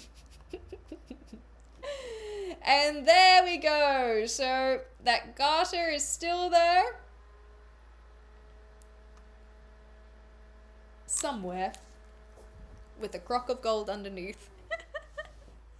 I hope you guys had fun. I hope you enjoyed. That was a good little excuse. I think a lot of these tales are quite short, so I would be willing to go through them with you, because like I said, it's kind of a good excuse for me to read it. This one looks like it's a longer one. It has several chapters, so maybe we can do chapter per chapter. That beer guy trolled him, exactly. I would be mad that his beer got spilled. Thank you for the follows, guys. A piggin is like a mix between a bucket and a ladle. Oh, fun. A successful reader as people fell asleep. That's good. I'm glad. It's still there, ripe for the taking, exactly. Did anyone get the riddle? I missed if there was a riddle, sorry. Anyways, that's all now. A little Irish myth and legend. I might try and go and see if I can find the Icelandic book that I saw, because it would be quite fun to collect folklore from around the world. And I can put this bookmark there. I'll see if I can get it delivered, maybe. Oh, thank you for the hydrate. Any advice for a new waitress? Unfortunately not. I have not been a waitress myself, and I would make a terrible one. My coordination and balance when it comes to holding foods and drinks is it's just non-existent. So I guess take your time. If you find yourself getting frustrated, it's okay to just breathe through it. You don't have to have an answer to everything. When people have questions, you can always just say, I'll go check on that. And then that way, it's not about checking with the manager or checking with anyone. It's just walking away to go, and then you go back a little cooler headed. That's all now. Thank you. I'm done now. As a customer, what do you think makes a good waitress? I think it depends which country you're in, because I understand that in America, waiters and waitresses, they need to be able to get a good tip. And I think because of that, it's a very different style of how one interacts compared to, say, in Australia, where they don't need where they don't have the tipping culture. Canada, you're kind of in this in between. I think it's hard for me to answer, because as someone who has grown up in countries and lived in countries that don't have tipping culture, I like it when people just leave me alone. I don't want to make small talk. I just want my plates clean, and yeah, it depends on the country. So I don't know if I'm able to give good advice in that regard. I think just, making it look like you want to be there is probably the biggest appeal that I could say as a customer. There are a lot of people that you can tell are just hating their job, and they probably do. I can't imagine waiting tables being very easy when you think about the clientele that they have to deal with. But I think it can just go a long way of someone just looking like they want to be there, being happy and present, and that's kind of all I got, unfortunately. Yeah, only big talk, no small talk. I like that, Sunbeam. Don't ask how the food the thing is, when people are eating, often a waiter will come, oh yeah, how's the food, how is everything, and they're like mid spoonful, and it's like, I actually don't like people checking on the food at all. Like, I'm gonna eat it anyway. Or at least give it a little bit more time. Sometimes that maybe there's something that is passed down, and people who have worked in the service industry, maybe you have more insight. But maybe there's something passed down of, like, if they don't like it, we need to know on their first bite, not their last bite, so that we can not waste it or something. But yeah, I do find that can be quite annoying, of the, like, coming over too quickly to ask how food is. I do think that's a good point. Always keep a smile. Smiles are infectious. Even in the carnage, even if you're stressed, smile your way through the shift, and remember, customers understand you're human. Dropping a plate or cutlery or glass isn't the end of the world. Customers usually want you to have a good shift. You will have occasional assholes, so infect them with your levity so they soften and check themselves without you having to check them yourselves. I like that. Definitely do a good job at that. Hell yeah. I smile through it and ask how they are and stuff. When they don't answer, I just take the orders. I also try not to ask that, but I do need to learn when to gauge to ask if they need anything. Yeah, and I think you're going to have way more knowledge very quickly. I think that those kinds of roles, it really is just, you'll learn on the job, and you'll see a lot of repetition in how customers behave, and you'll pick up on the rhythm nice and quickly. For beginners, it's important to not be scared of mistakes. Things will go wrong. Don't be harsh on yourself. Exactly. And yeah, I think Nine Fox says don't smile unless you want to smile.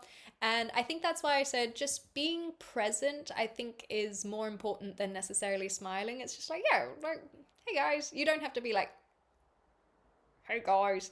Just like, hey, like, how you doing today?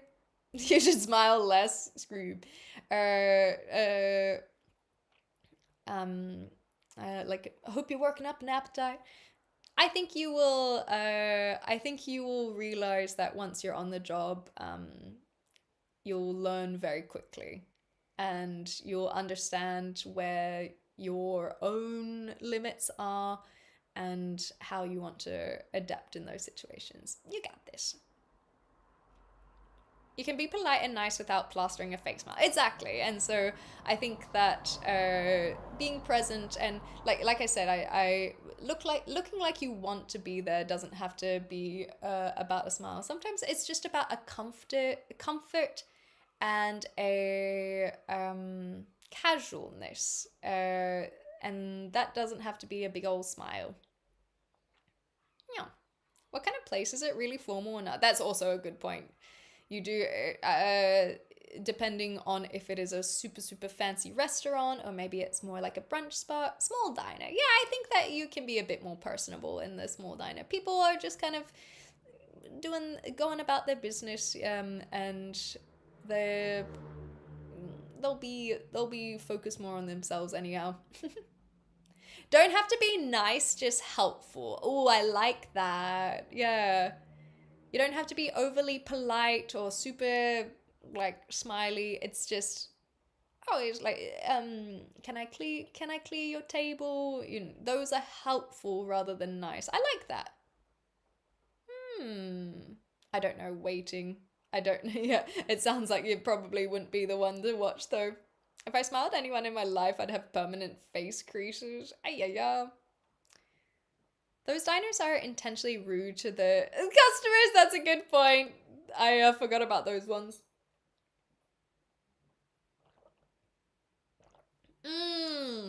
Just remember that they're there to eat, not necessarily to chat. I think that's fair enough. Yeah, I don't know what waiting is. I don't know this film. Okay, cool. I hope that that was at least a little bit helpful. Go creepy unk voice. No, thank you. No, thank you. I think I'm happy to leave it there, guys. Thanks for hanging out. If you have enjoyed yourself, consider following or subscribing.